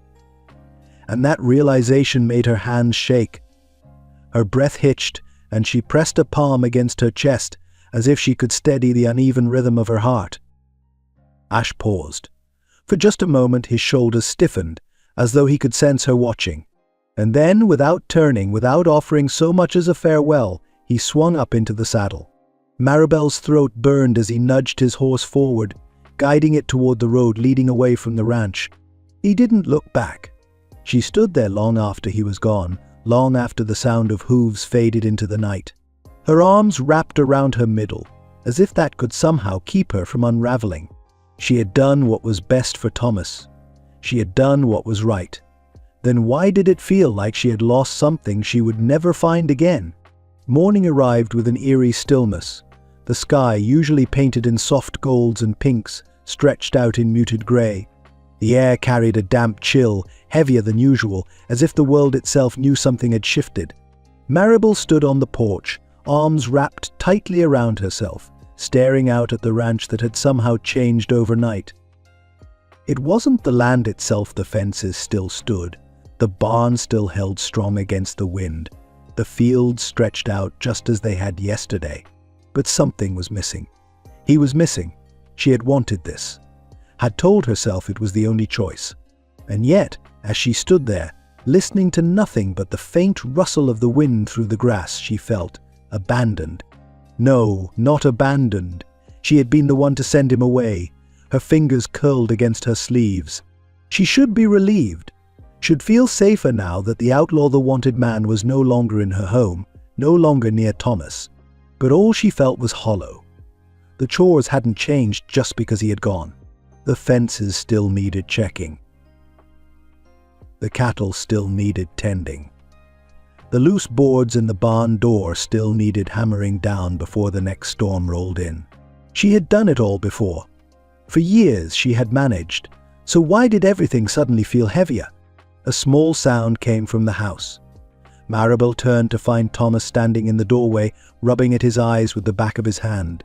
His hair stuck up in uneven tufts, sleep still clinging to him. "Where's Ash?" he asked, voice thick from sleep. The question hit her like a blow she hadn't braced for. She swallowed hard. He left. Thomas blinked at her, confusion clouding his face. Why? Her throat tightened. She had no answer that would satisfy him. No way to explain the complicated emotions that twisted inside her. So she did what she always did, what she had learned to do since losing Samuel. She steadied herself, and she lied. He had places to be, she said, keeping her voice even. Thomas looked at her for a long moment, his young mind working through her words. His gaze drifted past her, toward the empty stretch of road, before he let out a small sigh. "He was going to teach me how to tie a better lasso," he said quietly. Maribel's chest ached. She turned, running a hand over his hair. "You don't need Ash for that," she told him gently. "I'll show you." Thomas nodded, but there was no spark in his eyes. Maribel watched as he shuffled back inside, the weight of her choice pressing heavier than ever. She had done what was right. She had protected her son. So why did it feel like she had lost something she wasn't meant to lose? The morning had settled into a heavy silence, the kind that pressed down on Maribel's shoulders, making the air feel thicker than it should. She had been in the barn, dragging a feed sack toward the stall when the distant sound of approaching hooves sent a cold wave through her. She wiped her hands on her apron and stepped out into the open. eyes narrowing as Sheriff Barnes slowed his horse near the porch. Twice in 2 days. That wasn't a coincidence. Barnes swung down from the saddle with practiced ease, brushing an imaginary speck from his jacket as he took in the property. His gaze lingered on the newly repaired fences, the barn doors now hanging straight, the general order of things. "Morning, Mrs. Ross." His tone was pleasant, but there was nothing friendly about the way he studied her. She forced herself to keep her spine straight, arms loose at her sides. "Sheriff." Barnes stepped forward, letting the reins dangle. "Figured I'd check in on you again." She didn't reply, waiting instead. He exhaled, slow and deliberate. "You know, there's talk going around about Calloway." His eyes locked on hers, sharp and assessing.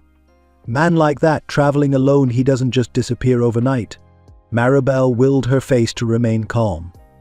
"I wouldn't know anything about that." Barnes hummed, the sound carrying just enough skepticism to make her stomach tighten. "You sure?" He took another step closer.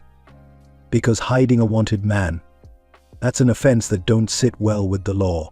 Could be real bad for anyone caught doing it." The meaning behind his words hit hard, a low pulse of warning that wrapped itself around her ribs and squeezed. Her mind ran ahead, searching for the right thing to say, the thing that wouldn't make her look guilty, but also wouldn't put Ash at risk. "You came here yesterday," she said, lifting her chin. "You saw for yourself. There's no one here but me and my son." Barnes studied her for a long beat. The kind of stare that made a person want to fill the silence just to break it. But she held firm. Finally, he let out another breath and adjusted the brim of his hat. "I sure hope that's the truth, Mrs. Ross." He turned, stepping back toward his horse. Just as he gripped the reins, he glanced over his shoulder. "You're a smart woman. You got a ranch to protect, a boy to raise. Be careful who you throw your lot in with." She swallowed against the bitterness rising in her throat. Barnes mounted up, his movements smooth, practiced. "If I were you, I'd make sure there's no misunderstandings about where your loyalties lie." Then, without another word, he nudged his horse forward, trotting back toward the road that led into town. Maribel stood there long after he was gone, her hands clenched into fists at her sides. She had done what she needed to do, had said enough to keep the law from breathing down her neck. But something told her that Barnes wasn't done watching. And she wasn't sure if the unease running through her was fear or something dangerously close to regret. The sky darkened as the evening stretched long and heavy over the land. A thick bank of clouds gathered low on the horizon, swallowing the last of the sunset's warmth, turning the world grey and uncertain. The wind, once gentle, carried a sharper edge now, rustling the branches of the cottonwoods lining the ridge beyond the barn. Maribel stood on the porch, arms wrapped around herself, staring out at the stretch of land she had fought so hard to keep.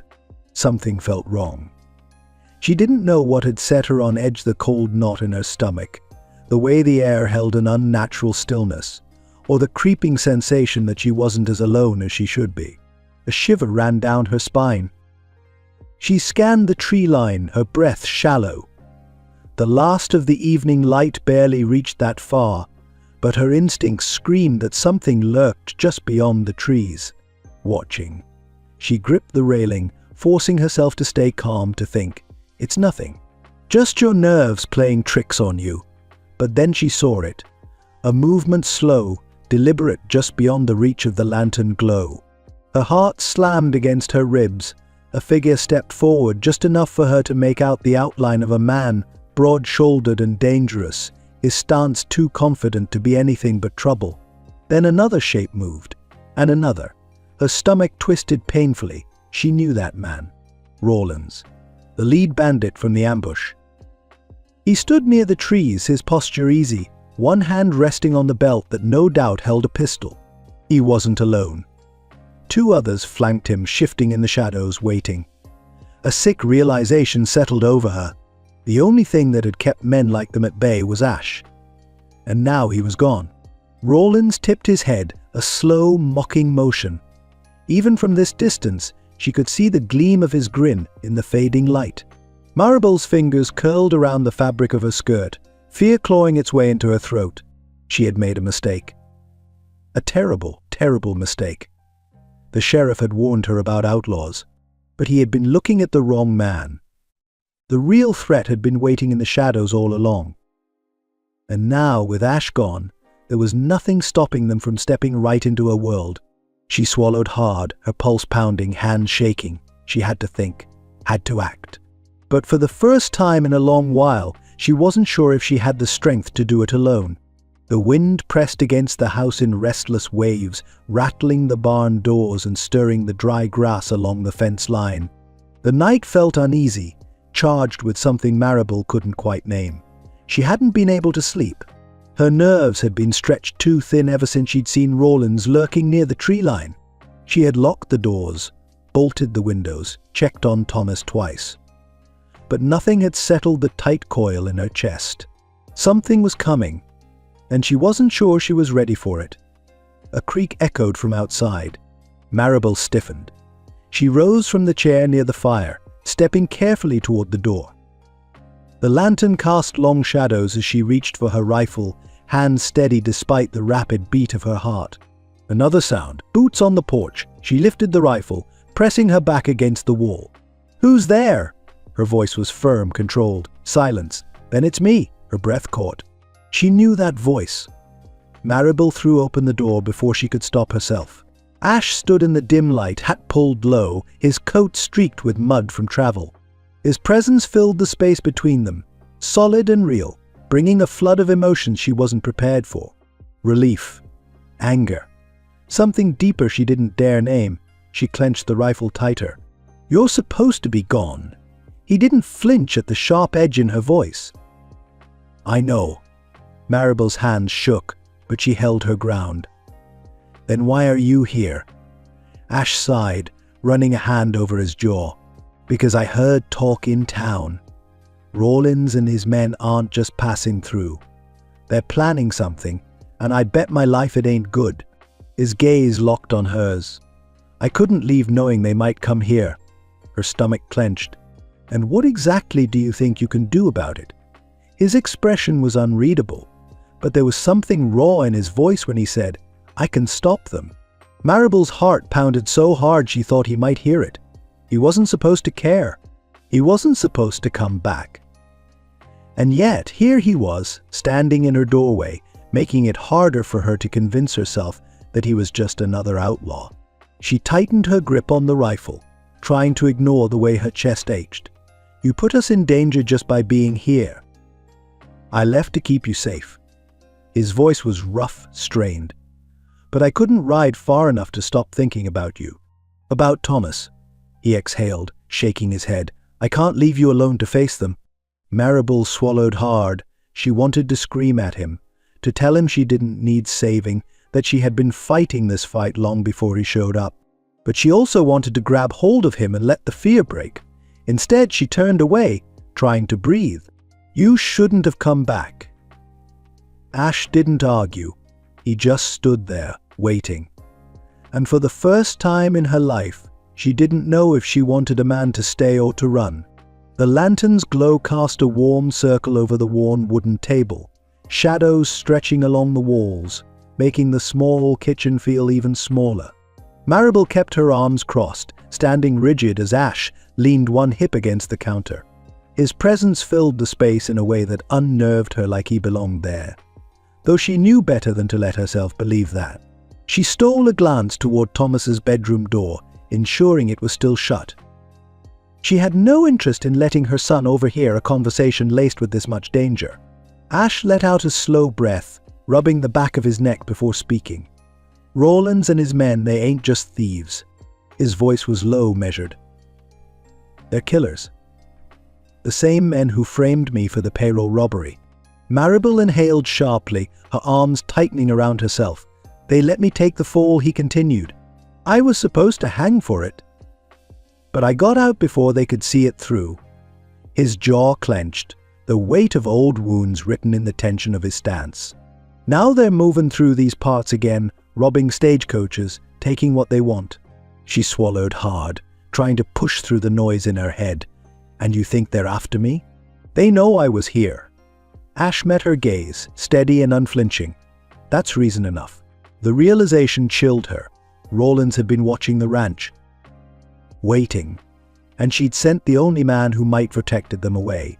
Her stomach twisted. Ash exhaled. I don't have proof yet, but I know how these men work. They hide behind the law, let others take the blame. Sheriff Barnes doesn't see it, or maybe he don't want to. But if I can pin them to something solid, I can clear my name.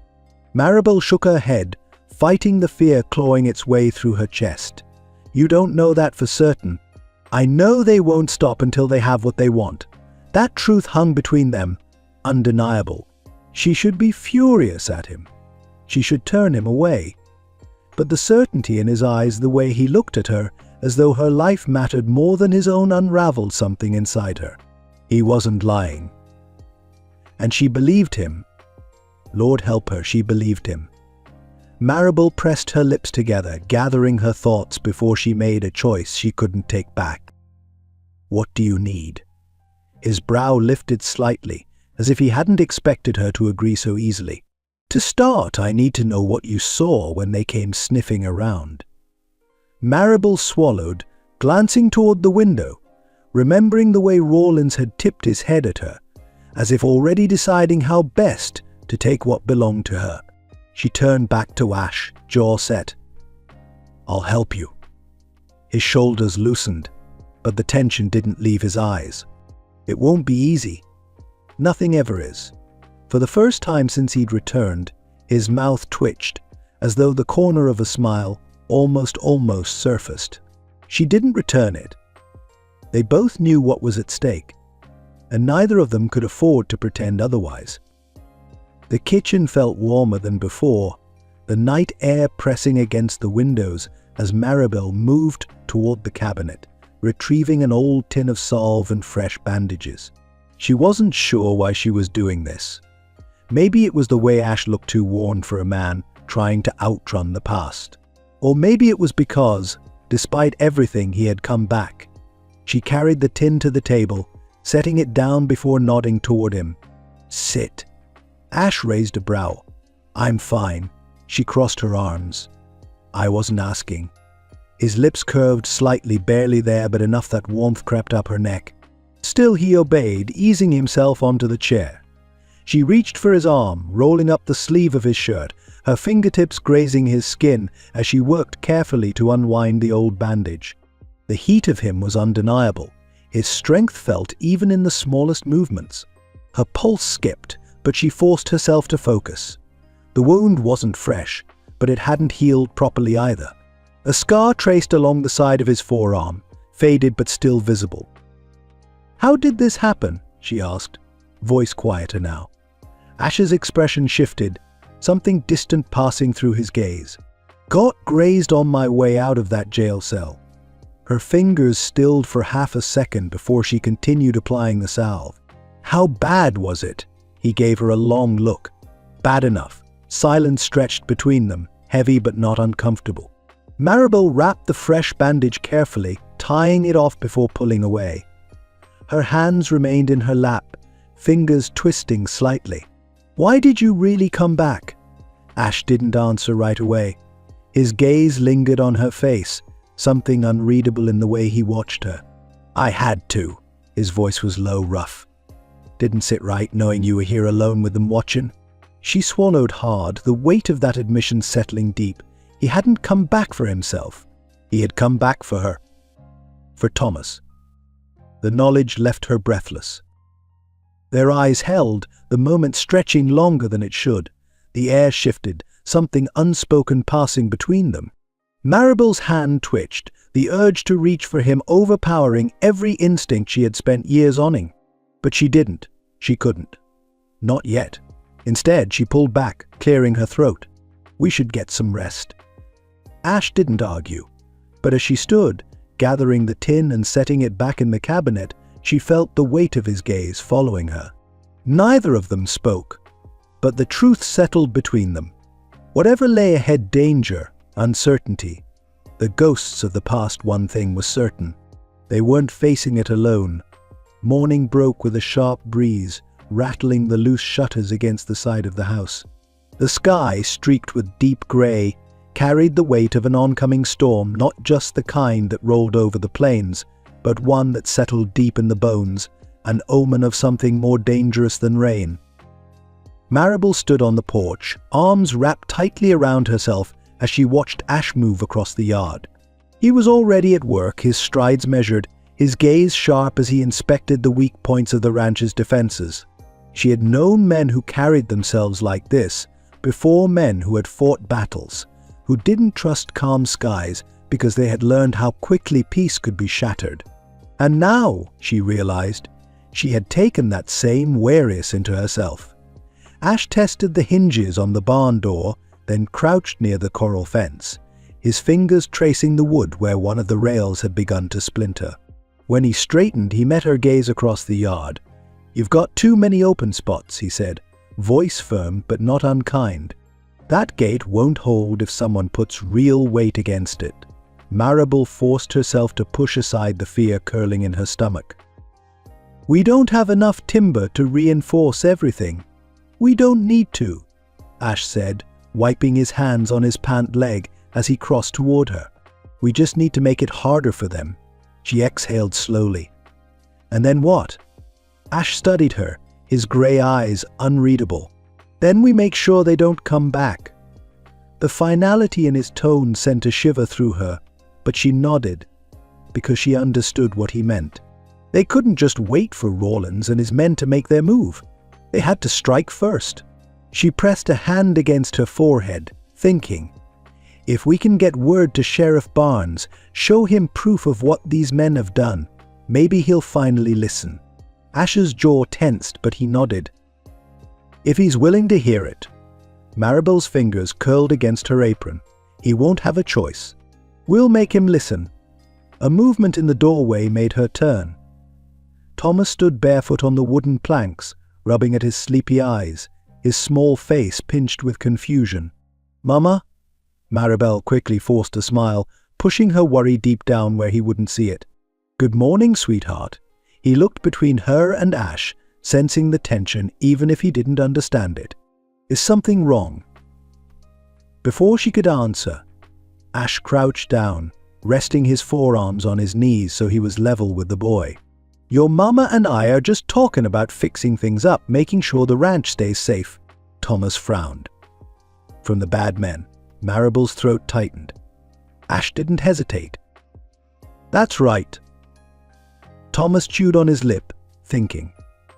"But we'll be okay." Ash held the boy's gaze, steady and sure. "You've got my word on that." Something in his tone, the quiet certainty of it, made Maribel's breath catch. Thomas brightened, apparently satisfied. "Can I help?" Ash's lips twitched, something almost like amusement flickering across his face. "Sure can." "First job breakfast."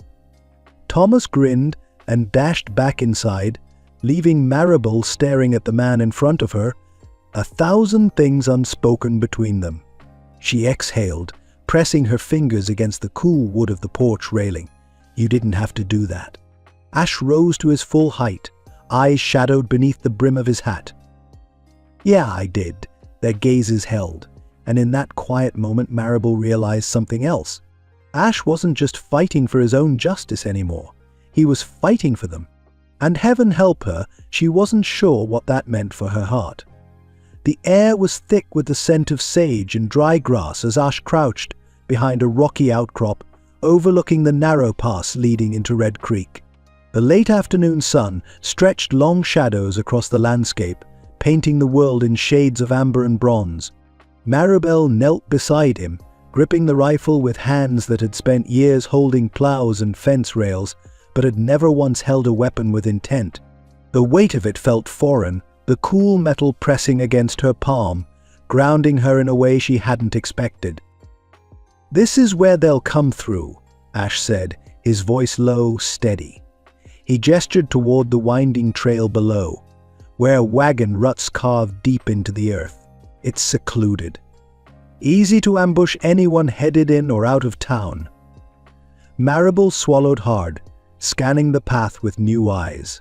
She had traveled that road countless times, never once thinking about how vulnerable it was. But now, seeing it through Ash's gaze, the exposed stretch felt like a death trap. "How do you know they'll be here?" she asked, forcing her voice to stay calm. Ash shifted, adjusting the revolver holstered at his hip. "Rawlins and his men are creatures of habit. They don't risk the main road if they can help it. Stagecoaches, lone travelers, they pick him off right about here, where no one sees till it's too late." Maribel's grip on the rifle tightened. "And what exactly is our plan?" Ash's gaze flicked to her, assessing. "We watch, we wait, and when they move, we get proof." She exhaled sharply, not sure if she was relieved or disappointed. So much had changed in such a short time. Days ago, she had been a woman just trying to keep her ranch afloat, her biggest worries tied to failing crops and broken fences.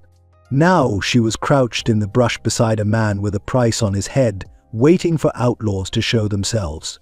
Fear curled in her stomach, but something else settled in alongside it, something harder, steadier. Determination. Because this wasn't just about Ash clearing his name anymore. This was about keeping Thomas safe. About making sure Rawlins and his men never had the chance to set foot on her land again. Ash must have sensed the shift in her, because when he spoke again, there was something different in his voice, something almost like approval. "You don't have to be here," he said, quiet but firm. "I can do this alone." Maribel turned to him, lifting her chin. "I'm not going anywhere." His gaze held hers, the space between them charged with something unspoken. A slow nod. And just like that, an unshakable bond was forged. They would stand together. For justice. For survival. For each other. The town of Red Creek sat in eerie quiet as Ash and Maribel crept along the shadowed edge of the Mercantile, moving toward the sheriff's office. The late hour had settled thick over the streets. Only the occasional flicker of lantern light spilling from saloon windows, casting long shapes onto the dirt-packed road. Maribel's heart pounded, her grip tightening on the bundle of papers pressed against her chest. She wasn't made for this, sneaking through dark alleys, plotting with a wanted man. And yet, here she was, risking everything because against all logic she believed him. Ash reached the office door first, pausing just long enough to glance down the street before rapping his knuckles against the wood. 3 sharp knocks. A moment passed. Then another. Maribel's breath caught when a shadow moved inside, followed by the creak of the door opening just enough for Sheriff Barnes to fill the space, his expression unreadable. "You sure got a way of showing up when a man's trying to sleep," he said, voice low. Ash didn't move. "We need to talk." Barnes studied him, then looked past him to Maribel, eyes narrowing before he stepped aside. "Get in." The office smelled of leather and pipe smoke, the air thick from the warmth of an earlier fire. A single lamp burned low on the desk, casting a golden glow over stacks of wanted posters and ledgers. Barnes shut the door, crossing his arms. "This better be good." Ash didn't waste time. Rawlins and his men are planning to hit another stage tomorrow at the pass west of town. They're the ones behind the last 3 robberies, and I've got proof. Barnes didn't look impressed. "That's so." Maribel stepped forward, setting the bundle of papers on the desk. "I overheard them at the Mercantile. They think Ash is out of the way, and that no one will stop them." Barnes raised a brow but unfolded the top page.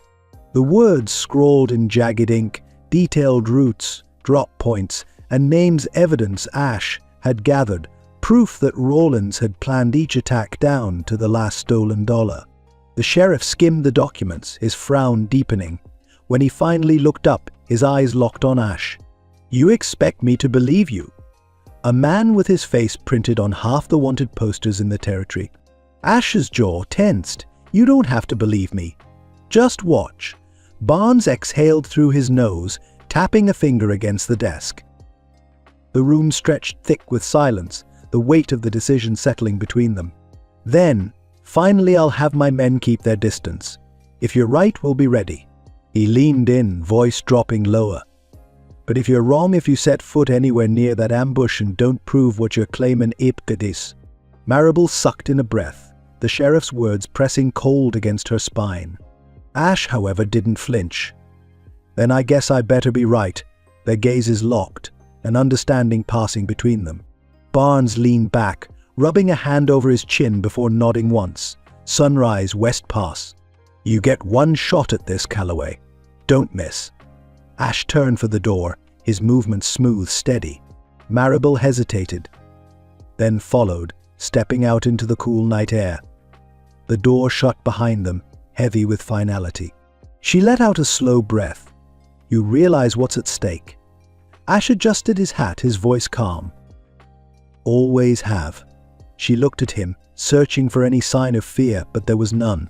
Only the quiet resolve of a man who knew his fate was already written unless he rewrote it himself. And for the first time since this began, Marable prayed they weren't too late. The sun dipped low on the horizon, casting long streaks of gold and violet over the land. A thick stillness settled across the ranch, the kind that came before a storm, silent, expectant.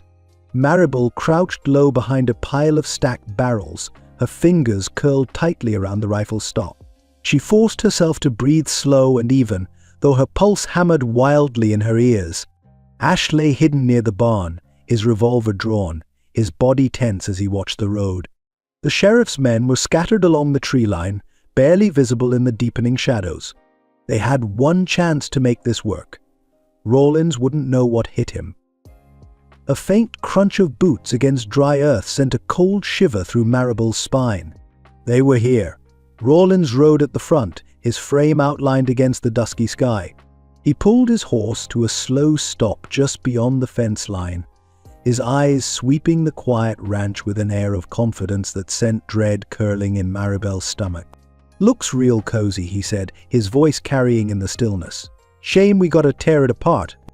Laughter rippled from the men behind him. 3 of them dismounted, moving toward the barn with the easy arrogance of men who thought they owned the night. Marable's grip tightened on the rifle. A gust of wind stirred the tall grass. Rawlins gave a lazy nod. "Burn it." The word sent a bolt of rage through her. Before she could react, before any of them could take another step, Ash moved. His revolver barked first, the shot cracking through the evening like a whip. One of the men staggered back, clutching his arm as he cursed. Chaos erupted. Marable raised her rifle, hands steady as she sighted down the barrel. One of Rawlins' men spun, drawing his pistol too slow. She pulled the trigger. The blast rocked her shoulder, but the shot hit true. The man's gun went flying from his grasp as he dropped to his knees, howling in pain. Gunfire tore through the air, the sheriff's men revealing themselves from the trees. Rawlins' horse reared, nearly unseating him, but he clung tight, snarling. His eyes darted wildly, searching for the source of the ambush. "Calloway, you son of A!" His words cut off as another bullet whistled past his ear. Ash moved like a man with nothing left to lose, firing with deadly precision as he stepped into the open. "Drop your guns," he called, voice ringing across the battlefield, "or you can join your men in the dirt." One of Rawlins' gang hesitated, hands twitching toward surrender, but Rawlins let out a furious growl. "You idiots. Stand and fight." More gunshots roared through the evening. Marable reloaded as fast as she could, her breath ragged but her aim steady. Across the yard, Ash advanced, relentless, forcing Rawlins back step by step. The outlaw's confidence wavered, his bravado cracking. Then, too fast for her to warn him, Rawlins drew another pistol from his waistband and leveled it at Ash. Marable didn't think, she fired. Rawlins jerked, the bullet slicing across his shoulder. His shot went wild, missing Ash by inches. Sheriff Barnes surged forward, his own gun raised. Enough. The deputies closed in, weapons drawn, their numbers overwhelming the remaining outlaws. Rawlins, panting, glared at Ash, his breath heaving. Blood dripped from his shoulder, staining his shirt. His gun hung limp in his grip, his men scattered or dead around him. It was over. Slowly Rawlins let his pistol drop. Sheriff Barnes stepped forward, eyes cold. "You're done." Ash didn't move, his chest rising and falling in steady rhythm. gun still trained on the outlaw. For a long moment it seemed like he might finish it right then and there. Then he lowered his weapon. Maribel let out a breath she hadn't realized she'd been holding. The night settled, the only sound the heavy breathing of men who had just walked the edge of death. And as Rollins was hauled to his feet, wrists bound, Maribel really looked at him. They had won. But the battle between them, the one they hadn't dared name, was far from over. Gunfire cracked through the evening air, rattling through the valley like rolling thunder. The scent of gunpowder and sweat filled Maribel's lungs as she crouched behind the overturned wagon, rifle braced against her shoulder. Horses screamed, hooves churning up the earth as the chaos of battle unfolded. Smoke curled from pistol barrels, the twilight sky painted in streaks of orange and purple, the final traces of daylight giving way to night. And at the center of it all stood Ash. His revolver was steady, his stance unshaken as he leveled it at Rollins, whose usual smirk had twisted into something darker. Rollins' men were scattered, some wounded, others dead, their false bravado replaced with the sharp sting of reality. Ash took a slow step forward, the weight of years behind his voice. "It's over, Rollins." The outlaw laughed, though there was no humor in it. He pressed a hand to his bleeding shoulder where Maribel's shot had grazed him. "You really think so, Calloway?" His gaze darted toward his men, as if expecting someone to step forward. But no one moved. Ash cocked the hammer of his gun. "Tell them the truth." Rollins' sneer deepened. "What truth would that be? That you set me up? That you killed that banker and let the law hang it on me?" The air turned razor sharp, tension pulling tight across the battlefield. Rollins tipped his chin, a bead of sweat rolling down his temple. "You got no proof." Ash's jaw ticked, his grip tightening around the revolver. "I got plenty." His voice cut through the air like steel. "Sheriff Barnes heard enough to know what you really are." Rollins' expression shifted. Then, from the tree line, movement stirred. Sheriff Barnes and his men emerged from the shadows, their rifles raised. "Drop your weapon," Barnes ordered, his tone leaving no room for argument. "This ends now." Rollins' fingers flexed around his pistol. His lips curled into something cold and ugly.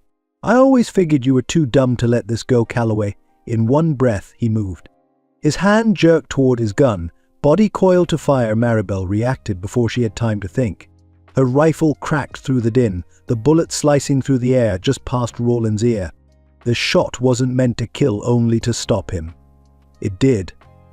Rollins jolted at the warning, his grip faltering just long enough for Barnes to step in. The sheriff's revolver slammed against Rollins' wrist, knocking the gun loose. A second later, Rollins was on his knees, Barnes twisting his arms behind his back, binding his wrists with thick iron cuffs. Rollins gritted his teeth, his chest heaving. "This ain't over." Barnes ignored him, shoving him forward. "I beg to differ." He looked toward Ash, the weight of everything unspoken passing between them. "Looks like you were telling the truth." Ash let out a slow breath, lowering his weapon. "Told you I would." Maribel exhaled too, her arms trembling from the effort of holding her rifle steady. The moment felt too big to process, too heavy to fit into one breath. It was over. The past Ash had been running from, the doubts that had clouded her heart, the threats lurking at the edges of her land gone. And yet, as the dust settled and the last traces of gunpowder drifted away on the evening breeze, Maribel knew the real question remained. Now that he was free, would Ash Calloway stay? Night had settled over Red Creek, the last streaks of twilight swallowed by the vast stretch of sky. A hush had fallen over the land, the kind that came after a storm had passed, leaving only wreckage and the breathless relief of survival. The scent of gunpowder lingered, mixing with the cool night air, but the battle was over. Sheriff Barnes stood near the edge of the road, his hat pushed back as he watched his deputies haul Rollins and his remaining men toward the wagon. The outlaws were bound, hands tied behind their backs, their swagger replaced with silence. Ash hadn't moved from where he stood, shoulders tense, revolver still in hand. Maribel barely registered the sheriff's men securing the prisoners. Her eyes were locked on Ash, the man who had just fought for his life and hers without hesitation. Barnes stepped toward him, exhaling slowly. Calloway. Ash turned, his features unreadable.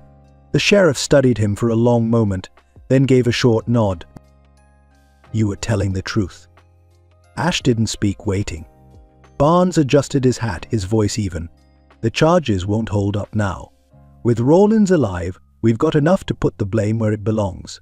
His mouth pressed into a firm line. You're free, Calloway. The words should have come with some sort of weight, but they landed soft, quiet, like they didn't quite belong to him yet. Free. Ash let out a slow breath, glancing at the sky as if waiting for the stars to confirm it. Then he felt it, the warmth of someone moving toward him. Maribel. She didn't hesitate, didn't question herself, she just ran. Before he could react, she was in his arms, her body pressing against his, the smell of lavender and firewood filling his senses. Her hands gripped his back, holding him with a desperation that struck something deep inside his chest. I thought, her voice wavered against his shoulder. I thought I was going to lose you. Ash hesitated only a second before his arms wrapped around her, his hold tightening as he exhaled against her hair. He didn't say anything, couldn't find the words, but she must have felt it in the way his fingers curled around her waist, in the way he anchored her against him, as if letting go would make her disappear. I'm here, he said at last, his voice low, steady. Maribel pulled back just enough to look up at him, her eyes shining with something unreadable. They had stood on opposite sides of trust once. Now, there was no space between them. A sharp whistle from the sheriff's men broke the moment. Rawlins was hauled into the wagon, his scowl deepening as the deputy secured the chains. He spat onto the ground, his voice rough. You got lucky, Calloway. Ash barely spared him a glance. No, Rawlins. His gaze flicked to Maribel, softening. I didn't need luck. Barnes mounted his horse, rolling his shoulders. We'll see to it these men don't cause trouble again. He hesitated, his sharp gaze settling on Ash once more. You got a clean slate now, Calloway? Make sure you keep it that way. Ash dipped his head, but his hand never left Maribel's. As the wagon rolled away, the sheriff's men disappearing into the night, the weight of everything began to settle. Maribel squeezed Ash's fingers, her voice barely above a whisper. What now? Ash looked down at her, his grip steady. For the first time in years, he had no reason to run. No shackles tying him to a past he didn't deserve. The future stretched ahead of him, wide open, waiting. And for the first time, he wasn't looking at the horizon. He was looking at her. And he wasn't going anywhere. The morning sun stretched warm fingers across the horizon, casting soft gold over the rolling plains. A crisp breeze stirred the air, carrying the scent of earth and fresh rain from the night before. Red Creek, usually slow to wake, was already bustling. Wagons rolled along the main street, shopkeepers swept their porches, and the clang of a blacksmith's hammer echoed through the still air. Ash stepped out of the mercantile, adjusting his hat against the sun's glare. For the first time in years, he wasn't looking over his shoulder. No bounty hunters lurked in the alleyways, no suspicious eyes tracked his every move. The town had yet to decide what to make of him, but the expressions were different now. Where once there had been fear and doubt, now there was curiosity. Some looked away quickly, others held their gazes a second longer, as if seeing him in a new light. He wasn't fool enough to think he'd won them all over. But he wasn't a hunted man anymore. A pair of ranch hands stood near the livery, pausing their conversation to watch him pass. One tipped his hat in greeting, uncertain but polite. Ash gave a nod in return. Across the street, Sheriff Barnes leaned against a post outside his office, arms crossed, watching. The man's expression remained unreadable, but he didn't move to stop him, didn't call him out, didn't tell him to get on his horse and ride. A silent truce. Ash dipped his head in acknowledgement, and Barnes, after a beat, did the same before turning back inside. Ash exhaled, something deep in his chest loosening. It wasn't quite acceptance. But it was a beginning. And for the first time, that was enough. The morning stretched soft and golden over the land, the sky a pale blue brushed with wisps of white clouds. Birds called to one another from the trees along the creek, their songs light, unburdened. The air smelled of fresh earth and sun-warmed grass, carrying none of the weight that had hung over the ranch for so long. Ash guided his horse along the worn path toward the house, his gaze sweeping over the land that stretched before him. The ranch looked different now. Not in any great way. There were still fences to mend, still long days of work ahead, but something about it felt settled. Like the land had finally taken root in its own place. Like he hadn't expected to feel that. The last time he rode away from this place, he'd believed it was for good, that it had never been his to want. But now, looking at the barn standing sturdy in the morning light, the field stretching strong toward the horizon, he couldn't ignore the truth curling low in his chest. He wanted to stay. And for the first time, he thought maybe he could. Maribel stood on the porch, arms folded loosely, as if she'd been waiting for him. Her hair was pulled back, a few strands slipping free, and the morning light caught in her eyes, making them shine in a way that sent something warm through his ribs. Thomas sat on the steps, his hands busy tying a rope into knots. He glanced up when Ash rode in, grinning wide. "You came back," he said, scrambling to his feet. Ash swung down from the saddle, boots hitting the ground with familiar ease. His gaze met Maribel's before he answered. "I reckon I did." Something unreadable passed over her face, a softness, a hesitation. She stepped down onto the dirt, closing the space between them. "I wanted to thank you," she said quietly, "for everything." Ash studied her, noting the way her fingers curled at her sides, as if she were trying to find the right words. She exhaled. "I was scared to trust you." A pause, then more certain. "But I don't think I am anymore." His throat tightened, the weight of that admission hitting deep. Maribel took a step closer, close enough that he caught the scent of lavender and the faint trace of soap from her morning chores. "Thomas and we've done all right on our own," she continued, voice softer now. "But that doesn't mean we have to." Ash held still, letting her words settle, feeling something shift in the air between them. "I don't know what you're planning," she went on. "Maybe you still want to leave. Maybe you're not the kind of man who stays." She hesitated, her gaze searching his. "But if you are, there's a place for you here." His chest ached. She was offering him more than a home. She was offering him something he'd never let himself believe he deserved. A future, a family.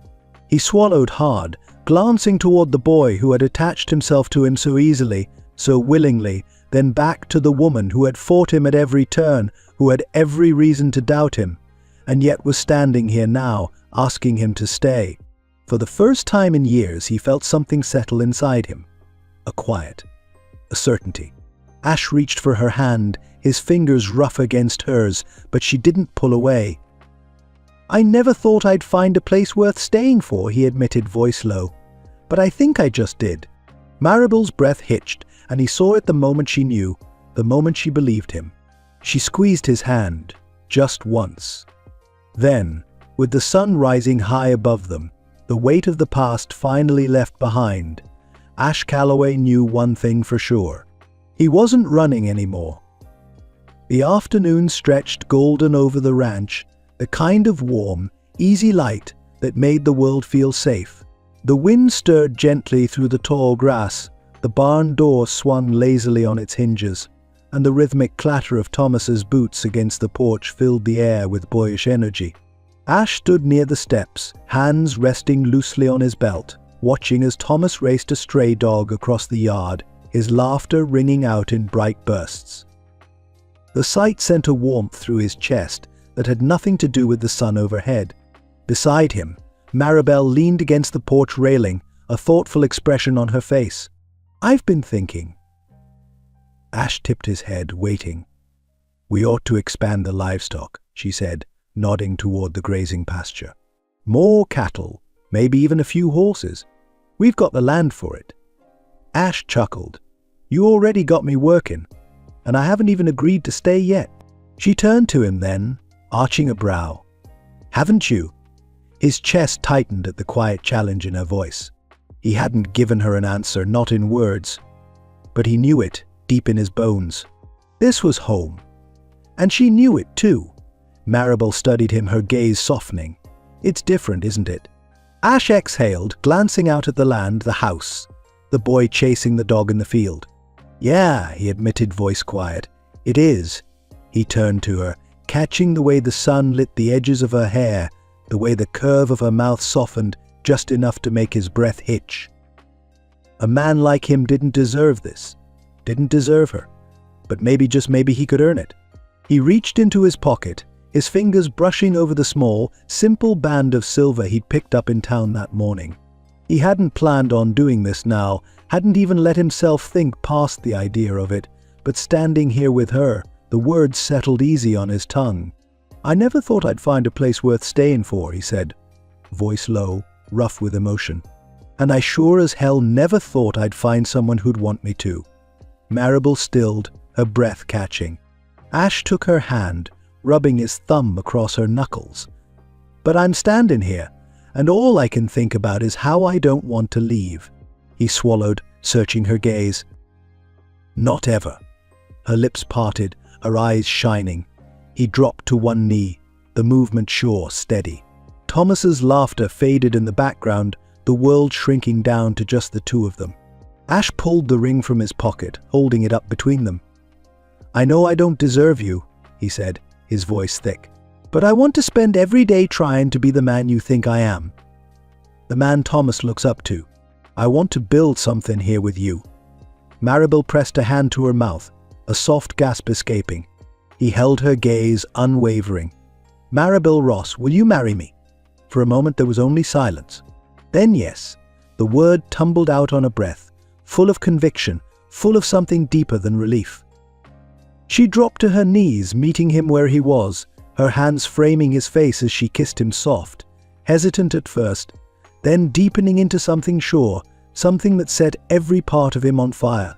When they pulled apart, she rested her forehead against his, smiling through tears. I've been waiting for you to say it. Ash laughed, breathless, before slipping the ring onto her finger. Behind them, Thomas whooped, throwing his arms into the air. Does this mean Ash is staying forever? Maribel turned, her fingers still laced with Ash's. She looked at her son, then back at the man she had once feared, once doubted, once sent away. And she smiled. Yes, sweetheart, she said softly. That's exactly what it means. As the sun stretched across the horizon, casting a warm glow over their home, the three of them stood together on the porch of family, at last. And for the first time in his life, Ash Calloway knew he was finally home. The morning stretched golden over the land, the sky wide and endless, painted in soft strokes of blue. A warm breeze carried the scent of fresh-cut hay and wildflowers, rustling the tall grass that framed the Ross Ranch. The once-worn fences now stood strong, the barn doors freshly repaired, and their land thrived under the hands that had fought so hard to keep it. Ash leaned against the porch railing, arms crossed over his chest, watching the scene before him with something he never thought he'd have: contentment. Thomas whooped from the corral, guiding his new pony in careful circles. The young sorrel colt pranced under the boy's eager grip, but Thomas held the reins steady, his grin wide with pride. Look, Mama, he's really listening now. Maribel laughed, shielding her eyes as she watched. You've been working hard with him, sweetheart. He trusts you. The words landed somewhere deep in Ash's chest. Trust. It wasn't something he had ever expected to find again. Not after everything he'd lost. But as he looked out at the ranch, at Maribel standing by his side, at the boy who had accepted him without hesitation, he knew the truth. This was home. This was what he had been running toward, even when he hadn't known it. Maribel turned to him then, a soft smile playing on her lips. You're staring, she teased. He smirked. Just tacking it all in. Her gaze softened, her fingers grazing his arm. Do you ever miss it? He didn't have to ask what she meant. The open road, the restless wandering, the life of a man with nowhere to call his own.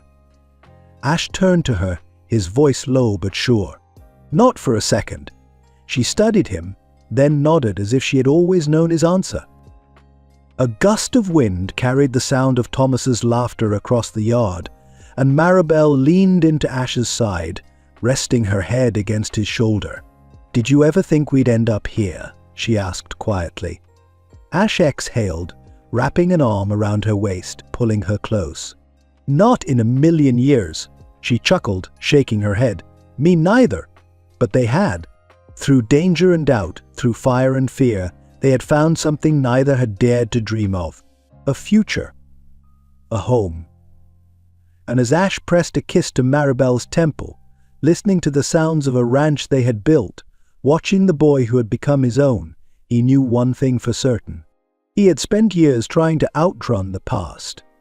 But now, standing here, with the woman he loved in his arms, and a family to call his own, Ash Calloway had finally found his future, and he wasn't going anywhere. The end.